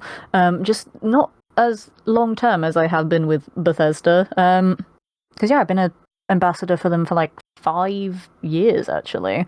And it's funny because it's only in UK. It's only Bethesda UK that has an ambassador team. Like as far as I'm aware, nowhere else has an actual team. There's like known creators in other Bethesda parts of the world, but as far as I'm aware, the UK is the only place that actually has an ambassador team, like where we are identified as ambassadors. Wasn't And basically, we Wasn't Lone Vault Wanderer one for the for Australia? Or was he something else? he was a community manager, That was it. That's what I'm thinking. but it's basically like the community managers are the people that keep us in line, essentially. I Right. was They're gonna say your they're our bosses. bosses, but Yeah. we're not technically employed by Yeah. Bethesda. Like I don't work there. I don't go to their offices every day and do stuff there, which people Legally make that anyway. assumption. Yeah, like I've been tagged in so many posts on Twitter, like about, technical issues about some of the games and stuff, and I'm like, I don't actually work at Bethesda. I Yeah. work with them, but not at them. Yeah. It's a different thing.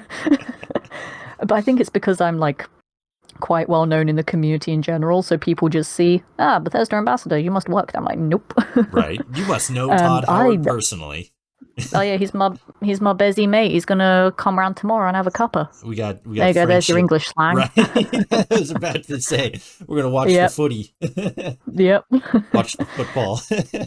But yeah, it's like I built up my following and my network by being me, not by working at a company. But Yeah. anyway, tangent. Again, I just wanted to bring that up because a lot of people think I work there and I don't. I don't work there. I wish I could, but I don't. Yeah. Before anyone sends me any more posts about stuff in the games that are broken, I don't know how to fix it. Speak to someone else. Ah. But anyway, basically what we do as ambassadors is like we go to events that Bethesda are doing. So at like Comic Cons, when they hosted QuakeCon, we were basically like the crew at QuakeCon. We go to like other Comic Cons, other gaming conventions. The Starfield launch event that was in London, we got to work at that as well. So we just do events with them basically, and then they give us free stuff in return, which is pretty cool. Nice. And then I got to be on one of their live streams in front of 3,000 people, and I was playing Doom, and that was cool. I'd never played old school Doom on a modern console because this was when they were bringing it to, at the time, the current gen. So I Really? was like, I don't know what any of the controls are. So when we started the stream, I was just faffing about in the first level, just pressing all the buttons to see what they did. And it was very funny because I'm going to point this out because this was not okay. Someone in the chat, because, the internet, doesn't believe, one, that women exist, that two, women can like games, and that three, women can be good at games. And So four, people that like women can be British and like video games. that as well. But yeah, people were like, oh, look at her, she doesn't know how to play a video game, it's blatantly someone else playing a game, or she just holds a controller and, jeez. is there to look pretty. And I'm like, again, the colourful language, and I was like, bitch, Yeah. I beat 4 levels in 20 minutes. That was all me. And I had not played OG Doom for several years at that point anyway, but I still beat 4 levels in 20 minutes. Yeah. And I didn't even play on easy mode because I don't play games on easy mode. It's fine if you do, it's okay. I'm not judging anyone that plays games on easy mode. Everyone plays games however they want to. Don't feel insecure about playing games on easy mode. Just want to get that out there. But I personally don't play games on easy mode. Because you're built different and skill issue. Exactly. Get good. I just like the solid, like, medium ground, you know? I don't want it to be too easy where I blitz through a game super quickly, but then I don't want it to be frustratingly difficult where I, like, rage quit and snap controllers in half, you know? Right. I like the nice middle ground, and then if it's easy, then I will do the harder difficulties. Case in point, all of my Fallout 4 runs are on survival mode, because I am a masochist. But yeah, I did 4 levels in 20 minutes on that stream, and it was really cool because, like, being on that stream with Bethesda just felt so surreal to me at the time, because this was when I'd only been streaming for about a year at that point, and one of the British community managers at the time, I believe I don't know his exact job title now, but he works with the broader European team. His name's Ed Lewis. Amazing guy, by the way. Huge shout out to him. Absolutely lovely. And all of the community managers. But he was like, you said you do live streaming, right? So we're going to do a live stream tomorrow morning showcasing old Doom on current gen while also doing a bit of a tease for Doom Eternal. Do you want in? And I was like, yeah. To actually do something like on Bethesda's official channels talking about the new game that everyone is so excited about. Yeah. Mm-hmm. And this was when they first did the reveal of some of the new enemies as well in Doom Eternal and like how they all looked. I'm trying to remember what was released at that time. I think it was the I've forgotten the name of it. I think it was like the Slayer Hunters, like the first like pseudo boss of Doom Eternal, like before the Marauder. I think this is when they first revealed them, and it was just really cool to talk about that. Like I was going through some really rough personal stuff before that, so I'm not going to go into it too personal. But I was going through some really difficult stuff before that, and it was just such a tonal shift, like going to that event. Then being on a live stream in front of 3,000 people talking about it. And I was like, what is my life right now? Right. And it was just really cool getting to do events like that with Bethesda. And obviously, you know, I'm assuming with more games that they'll be bringing out and stuff, that there'll be more events like that again. Because a lot of those were pre-COVID stuff. And yeah, a lot of the events as well were focusing around Doom Eternal because pre-COVID, Doom Eternal was like the big game right before then, because Doom Eternal released literally the week after the UK went into lockdown. We were going to have a launch party literally on the day of lockdown, which was tragic. Awful timing. Yeah, but yeah, like a lot of those events at the time, well, obviously like Bethesda in general, but a lot were widely Doom focused. Mm-hmm. And then yeah, we still do like Bethesda meetups at some Comic Cons in London anyway, like sort of really big Comic Cons have like over 100,000 people at them. But we still do Bethesda meetups there, and it's really, really cool just seeing everyone again, even though we don't do big events as much anymore, but it's just nice, you know, catching up with everyone. It's a community moment. It is. Yeah. And it's nice that they want to stay connected with the community as well, because I don't know too many other especially like big video game companies that do stuff like that. But, it gives us ambassadors something to do as well. Yeah. Like, we don't just have the title as like a former thing. Like, hey, remember 5 years ago when we did one QuakeCon in London? I was there for that. It's like, no, we do other things as well. Right, and everybody's like, "Who are you again?" And you're like, "Oh no, my self-esteem." Yeah, yeah, basically, yeah. We're all very fragile when people forget that QuakeCon Europe was a thing that happened once. Yeah. It was a really fun event, though. Right. So you kind of talked a little bit about it, more directly. You are not the first woman that I never know how to I like am the say it first woman, yes, right. You are the first woman. ever.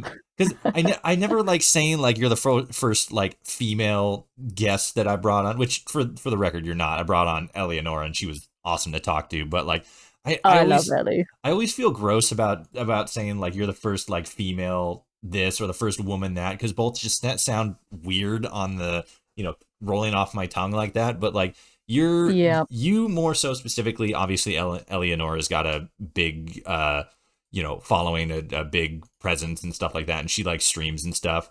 But she's more on like the modding side, you know, yeah, where you are more so like directly like streaming. You are in the spotlight, and that's like what you're known for. Whereas Eleonora does in fact stream and is in the spotlight. But that's like in between, working on her own stuff and stealth making stuff for Bethesda, yeah. like she did in Starfield. But more, and again, because you like touched on it, what is just like streaming as, a woman like in general? Because obviously you said with your Doom experience, you had a bunch of people being just gross in general, like, oh, she's an e-gamer, look, she's like licking the controller and whatever, and like, because it's This obviously a very conversation can go right. many ways. Oh yeah.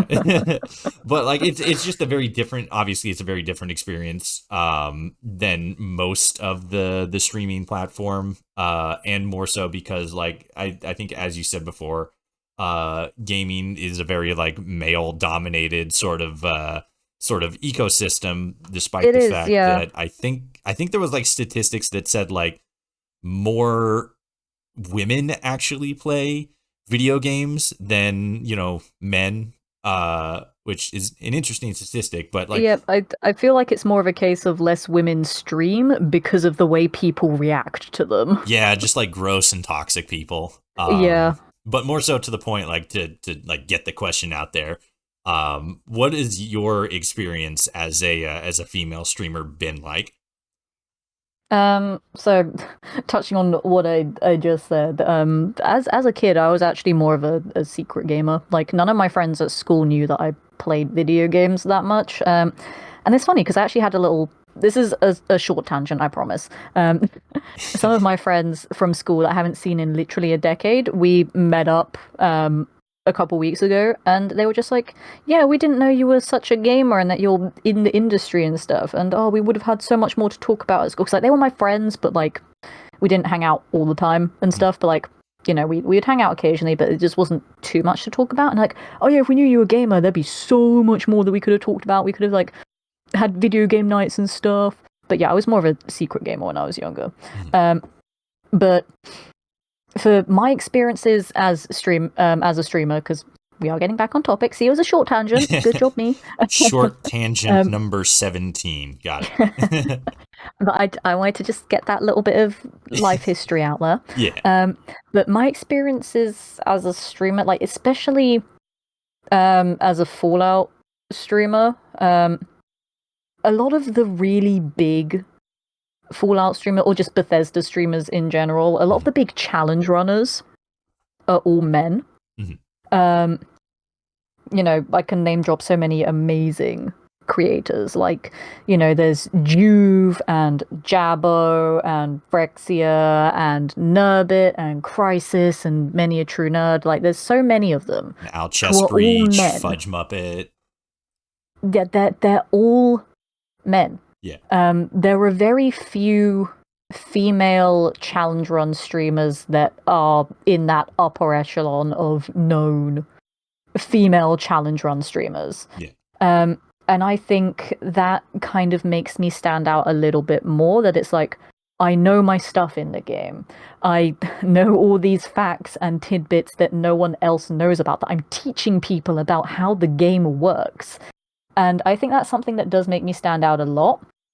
But that, and just being a female streamer and gamer alone, like, I am not immune to the less pleasant side of things. Luckily, I've not had as bad experiences as other females on the platform have. I hate how many times I'm saying the word female. Like, I'm just a gamer. Like, that's what bro. I was talking about. It never feels right. Matter. It doesn't matter what I identify as. It doesn't matter, what parts I have. I'm just someone that plays video games. Yeah. That should just be enough. Gamer like, is I don't your care gender. who plays video games. And as I said earlier, I don't care about console wars. I'm just like, you play games, I like you. Yeah. That's how it goes. Yeah. Unless you do something that's problematic, then as far as I'm concerned, if you're a gamer, you're all right in my books. Yeah. But, yeah, as a female creator, as a female streamer, I have had some negative experiences in my time. I've had people being very upfront about their the interest in my existence upfront. There have been many people who I've had to ban for that. But then the really funny story that I love telling this, because it is the most hilarious yet very on brand for Letitia thing that I can ever tell anyone. And whenever someone new hears this story, they just love it so much. So, I was doing a Fallout 4 challenge run. Shocking, I know, revolutionary moment right there. Breaking, innovative, groundbreaking, the moment kind of situation. Right. So I was in the glowing sea. I had a pipe sniper rifle at that point. And the thing about me is that I am a very good stealth sniper. Doesn't matter what kind of sniper I have, I just have mad snipe skills. Nice. Again, mild tangent. My longest headshot streak in a video game with a sniper rifle is like 72 headshots. Holy shit. In a row. Damn. No miss. Exactly. I have deadly aim. See, I had a pipe sniper in the... We talked a little bit before the stream where it's like you don't want to like do editing and stuff like that. But if you did like a little bit of editing and started like throwing that onto like a compilation YouTube channel, you'd go fucking crazy. Because I remember like back in the day, like headshot streaks like that were big. I was so proud of that. It was a 2-stream thing. It spanned 2 streams. Damn. So I literally wrote down on a post-it note the number that I was at the end of the first stream so I wouldn't forget. Yeah. But yeah, like I had a pipe sniper in the glowing sea, so I didn't care. I was fine. I was like, I'm good. I got this. Some rando person comes into my chat and is like, why are you using a pipe sniper? I'm surprised you made it this far with a pipe sniper. You're in the glowing sea with a pipe sniper. Do you know what you're doing? Like, they were just being really patronizing, making it assume like I had no idea how to play the game, that I was like doing all of these wrong decisions. And I was like, my guy, I'm doing a challenge run. RNG has not been kind to me. Also, I'm a boss-ass bitch with a sniper rifle. I can handle myself here. And then he was still like, nah, shit, you don't know what you're doing. You're terrible at this game, blah, blah, blah. And I was like, okay. Backseat you do you, bro. Whatever. So, just whatever. But he did that a few times. But only in my channel. Because I'd seen him in other people's chats before. And every single channel that he was in, aside from mine, he was nice to them because they were all men. And I was like, okay, he just has a problem with a woman playing Fallout 4 who's actually good at the game. I still didn't ban him at that point because I don't really ban people that much. I don't really care. I only ban them if they actually become problematic to chat itself. Like, he would only send a couple of messages occasionally every like few weeks. Right. It's like it's just 1 or 2 messages. It wasn't like consistent. It wasn't like a whole 4-hour stream of him like slagging me off. Yeah, he's not showing up just to fucking, rake you over the coals and Yeah. put you on blast. Yeah. So like no one cared really. No one in my chat cared. I didn't care. But my next challenge run after that, I was like, okay, so we all know this guy. He's been in my chat a few times. I think he actually had 2 accounts at the time. Mhm. Both very similar usernames, but like a couple of numbers different because they were a name and number person. Of course they were. Yeah, so they had 2 accounts, I think. Yeah. Or I just don't remember their account properly. Right. But like, no one really cared about them that much. But I needed a new idea for a new run. And I had a lot of ideas written down from my community anyway.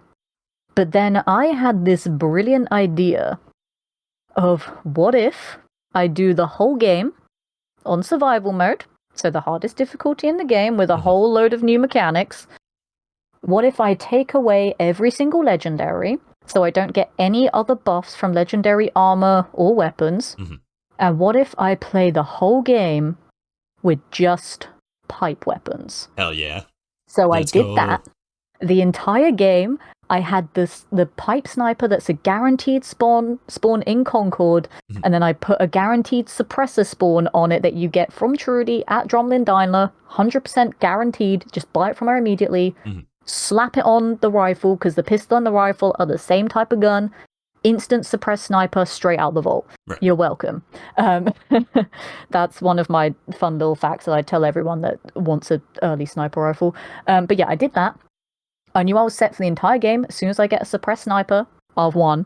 But not only did I do that, I did that entire challenge completely deathless. Ooh. So that entire run was my giant fuck you to that guy. Yeah. That was my mic drop moment at the end. I pulled up my pipe sniper as I blew up the Institute, and I was like, this bastard got me through the whole game, and I did not die at all. My death counter was at 0. Well, if you're and that... I was like, dare you question me now?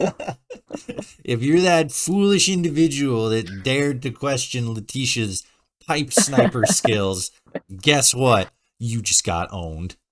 Exactly. I've not seen him in my chat for years, but that entire run was spawned out of pure pettiness to prove that one specific person wrong, and that I can play Fallout 4.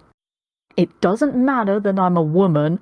I have so many hours of experience in that game. I like the game. I've learnt the game. I have fun playing it.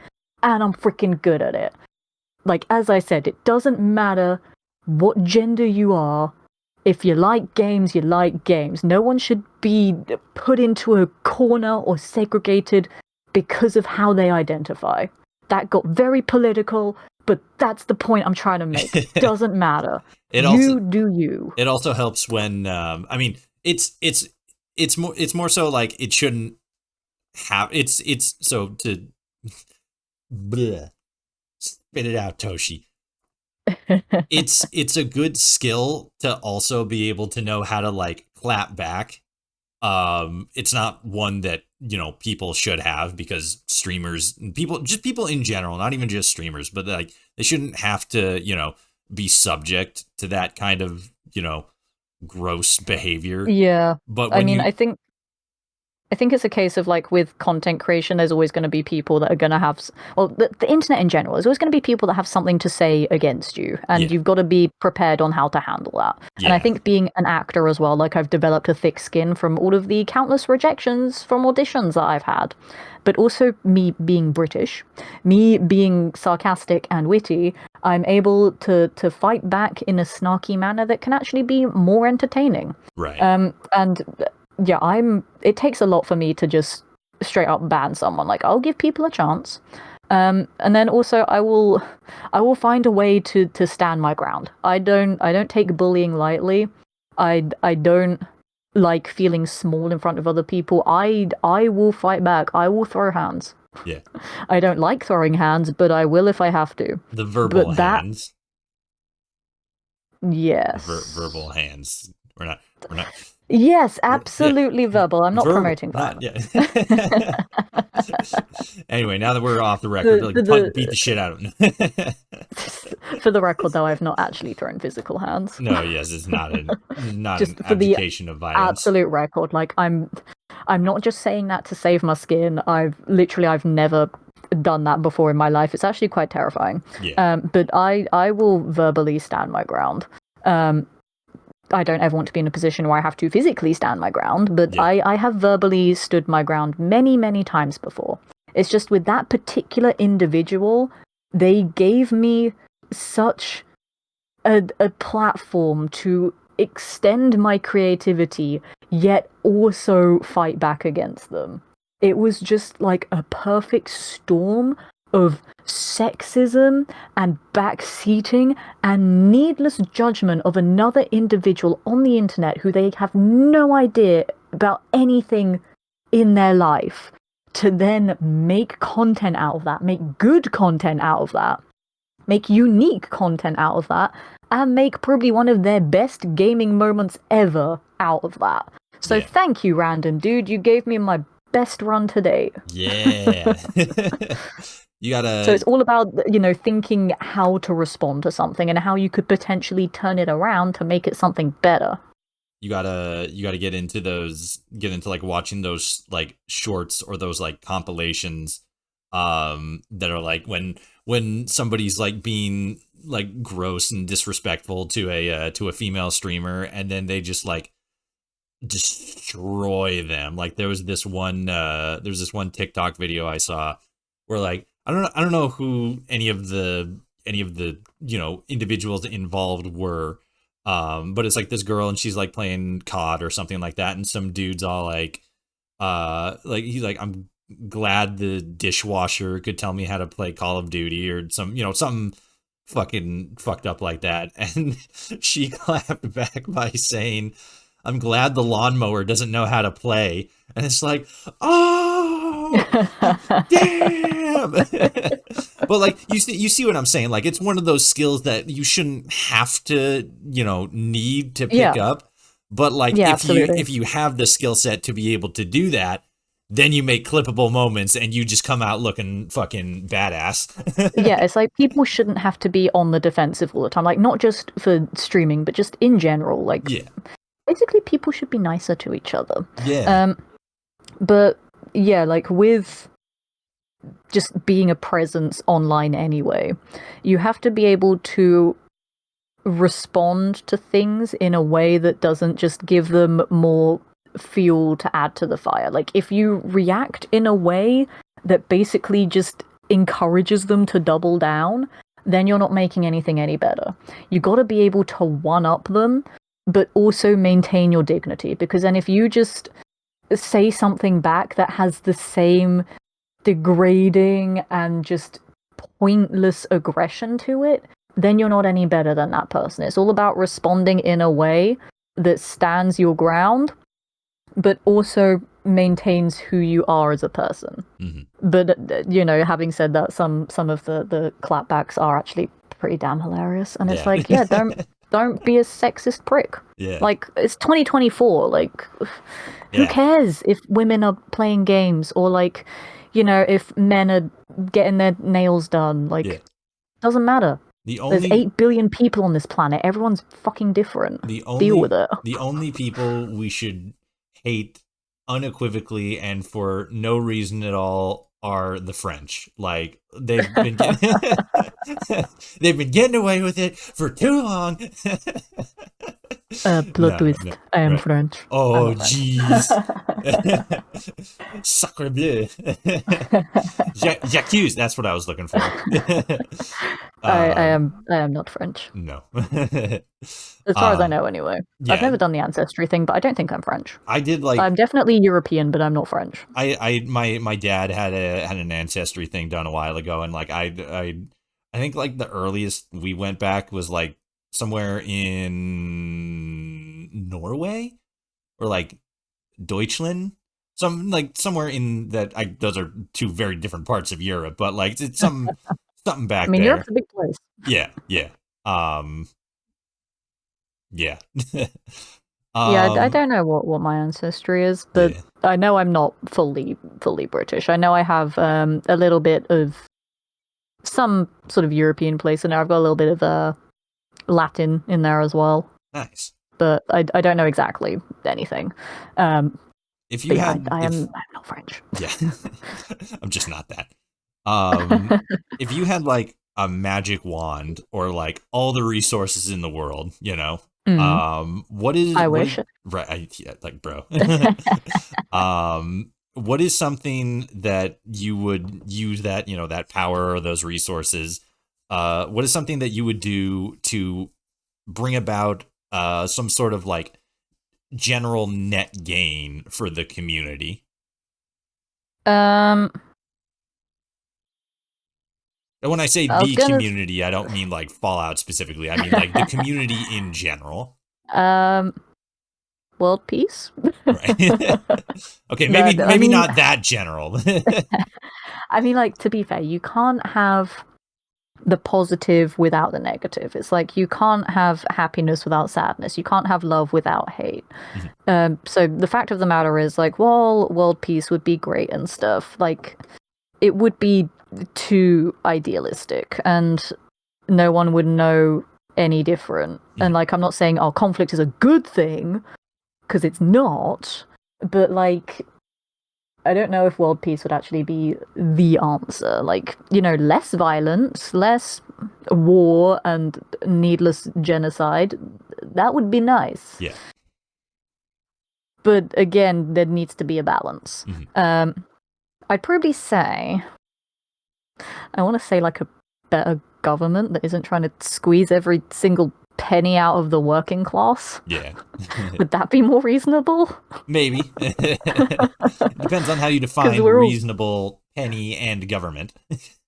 um, people that actually care about the country that they're in charge of, I don't know. You're and not just lining their own pockets with cash. still not really defining government. I'm just kidding. It's like, the whole rich get richer thing. Yeah. Like, that Yeah. needs to be binned off. Yeah. Like, that's disgusting. Yes. So, a better government that actually cares about people. How about in like the gaming sphere specifically? Um, okay, we'll narrow it down even further. So, we're Yeah. not happy with world peace, we're not happy with better government, That's but kind I of still like stand a by given. both of those choices. Oh no, yeah, yeah, yeah, yeah. But no, like, to keep it relevant, Yeah. I was intentionally going broad there I because I know. that's the kind of person that I am. It's the I like to bit. give, yeah, I like to give very sort of nondescript, but also very, reasonable answers. It's that But dry British humor. exactly, you're learning. Yes. Um, I'd say in terms of gaming, I mean, again, kind of to be broad and to touch upon things that we just talked about as well. Less judgmental, sexist, misogynistic attitudes in gaming communities. Mhm. Um, but in terms of like making something that isn't just people focused, Yeah. Well, I mean, you could I kind of because it's like would I mean, sort of like go with that concept that you're aiming at there. Would you more so point it towards like that? Obviously, you have a very vested interest in seeing less of that as a female streamer and content creator and stuff like that. But is it more so yeah, like that specifically, or like general, like less of that in general? Because for just at the time less. we're recording this, like I think like 2 days ago or something, the CEO, I believe the CEO of Helldiver 2 actually pretty much like said like, hey, we need less toxicity in the community in general, not just the Helldiver 2 community, but like in gaming in general. And Yeah, I mean, that's something that the Baldur's Gate 3 team has echoed. I think that's something that Bethesda has echoed a little bit. So it's like a general thing that's more so just been like coming up. Are you talking more like in like the generalness of that, or more like, again like it's more of a case of just people should be nicer to each other. Not just in gaming, just in general, people should be nicer to each other.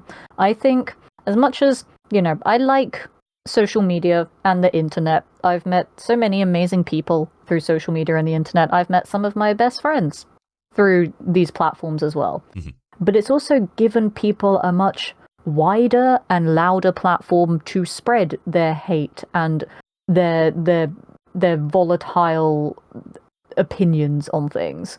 And over recent years, they've just gotten louder and more aggressive. And I think, now that everyone can have a voice on the internet, people are also getting sick and tired of it too. So that's why a lot of companies are now starting to say, hey, this isn't cool, like, you need to stop, it's been going on for far too long. But of course, for as long as people have independent thought, which is, hey, forever, there are going to be people that are going to hate other people. There's going to be people that are going to fight other people. There's people that are just going to be mean for the sake of being mean. So I would ideally just want people to be nicer and in the gaming community be less toxic. Like, the hardcore gamers that have been gaming for like as long as the industry has existed, there's always been a stigma around gamers anyway. They've always been the outcast. They've always been the stereotype, like, nerdy, unpopular, antisocial kids that no one likes. That's why they gamed, to isolate themselves from other people. That's, that was the stereotype. So why do gamers insist on tearing down other gamers? Like, gaming has become such a mainstream thing now. People, as I said, like me, who were like secret gamers when they were younger because they didn't want to get, bullied or harassed, are now like, yeah, I game, I love it, I've been gaming my whole life. Like, why can't we all just support each other and enjoy the fact that there are so many other gamers out there who all like different genres, play on different consoles, have different favorite games, have different least favorite games? Why can't we just respect that there are other gamers and that we all have our own different views and opinions and histories with the industry as a whole? Like, why can't people just respect that? That's what I want. Just more respect for other gamers in the community. What keeps you grounded? What keeps you, what keeps your head above water? What keeps you pressing forward and thinking happy thoughts as opposed to like, oh, everything's awful, everything's bad, it all sucks so much? You're laughing, so it kind of makes me think like you don't have one, which is gonna make this part a little weird. But like, I'm I being just love that there was the connection of me just going on a massive rant about people being nice to each other to be like, yeah, well, what makes you grounded? It kind of feels like that just was the start of like a therapy session or something. yeah, like, tell me about your dad. What was your relationship with your mom like?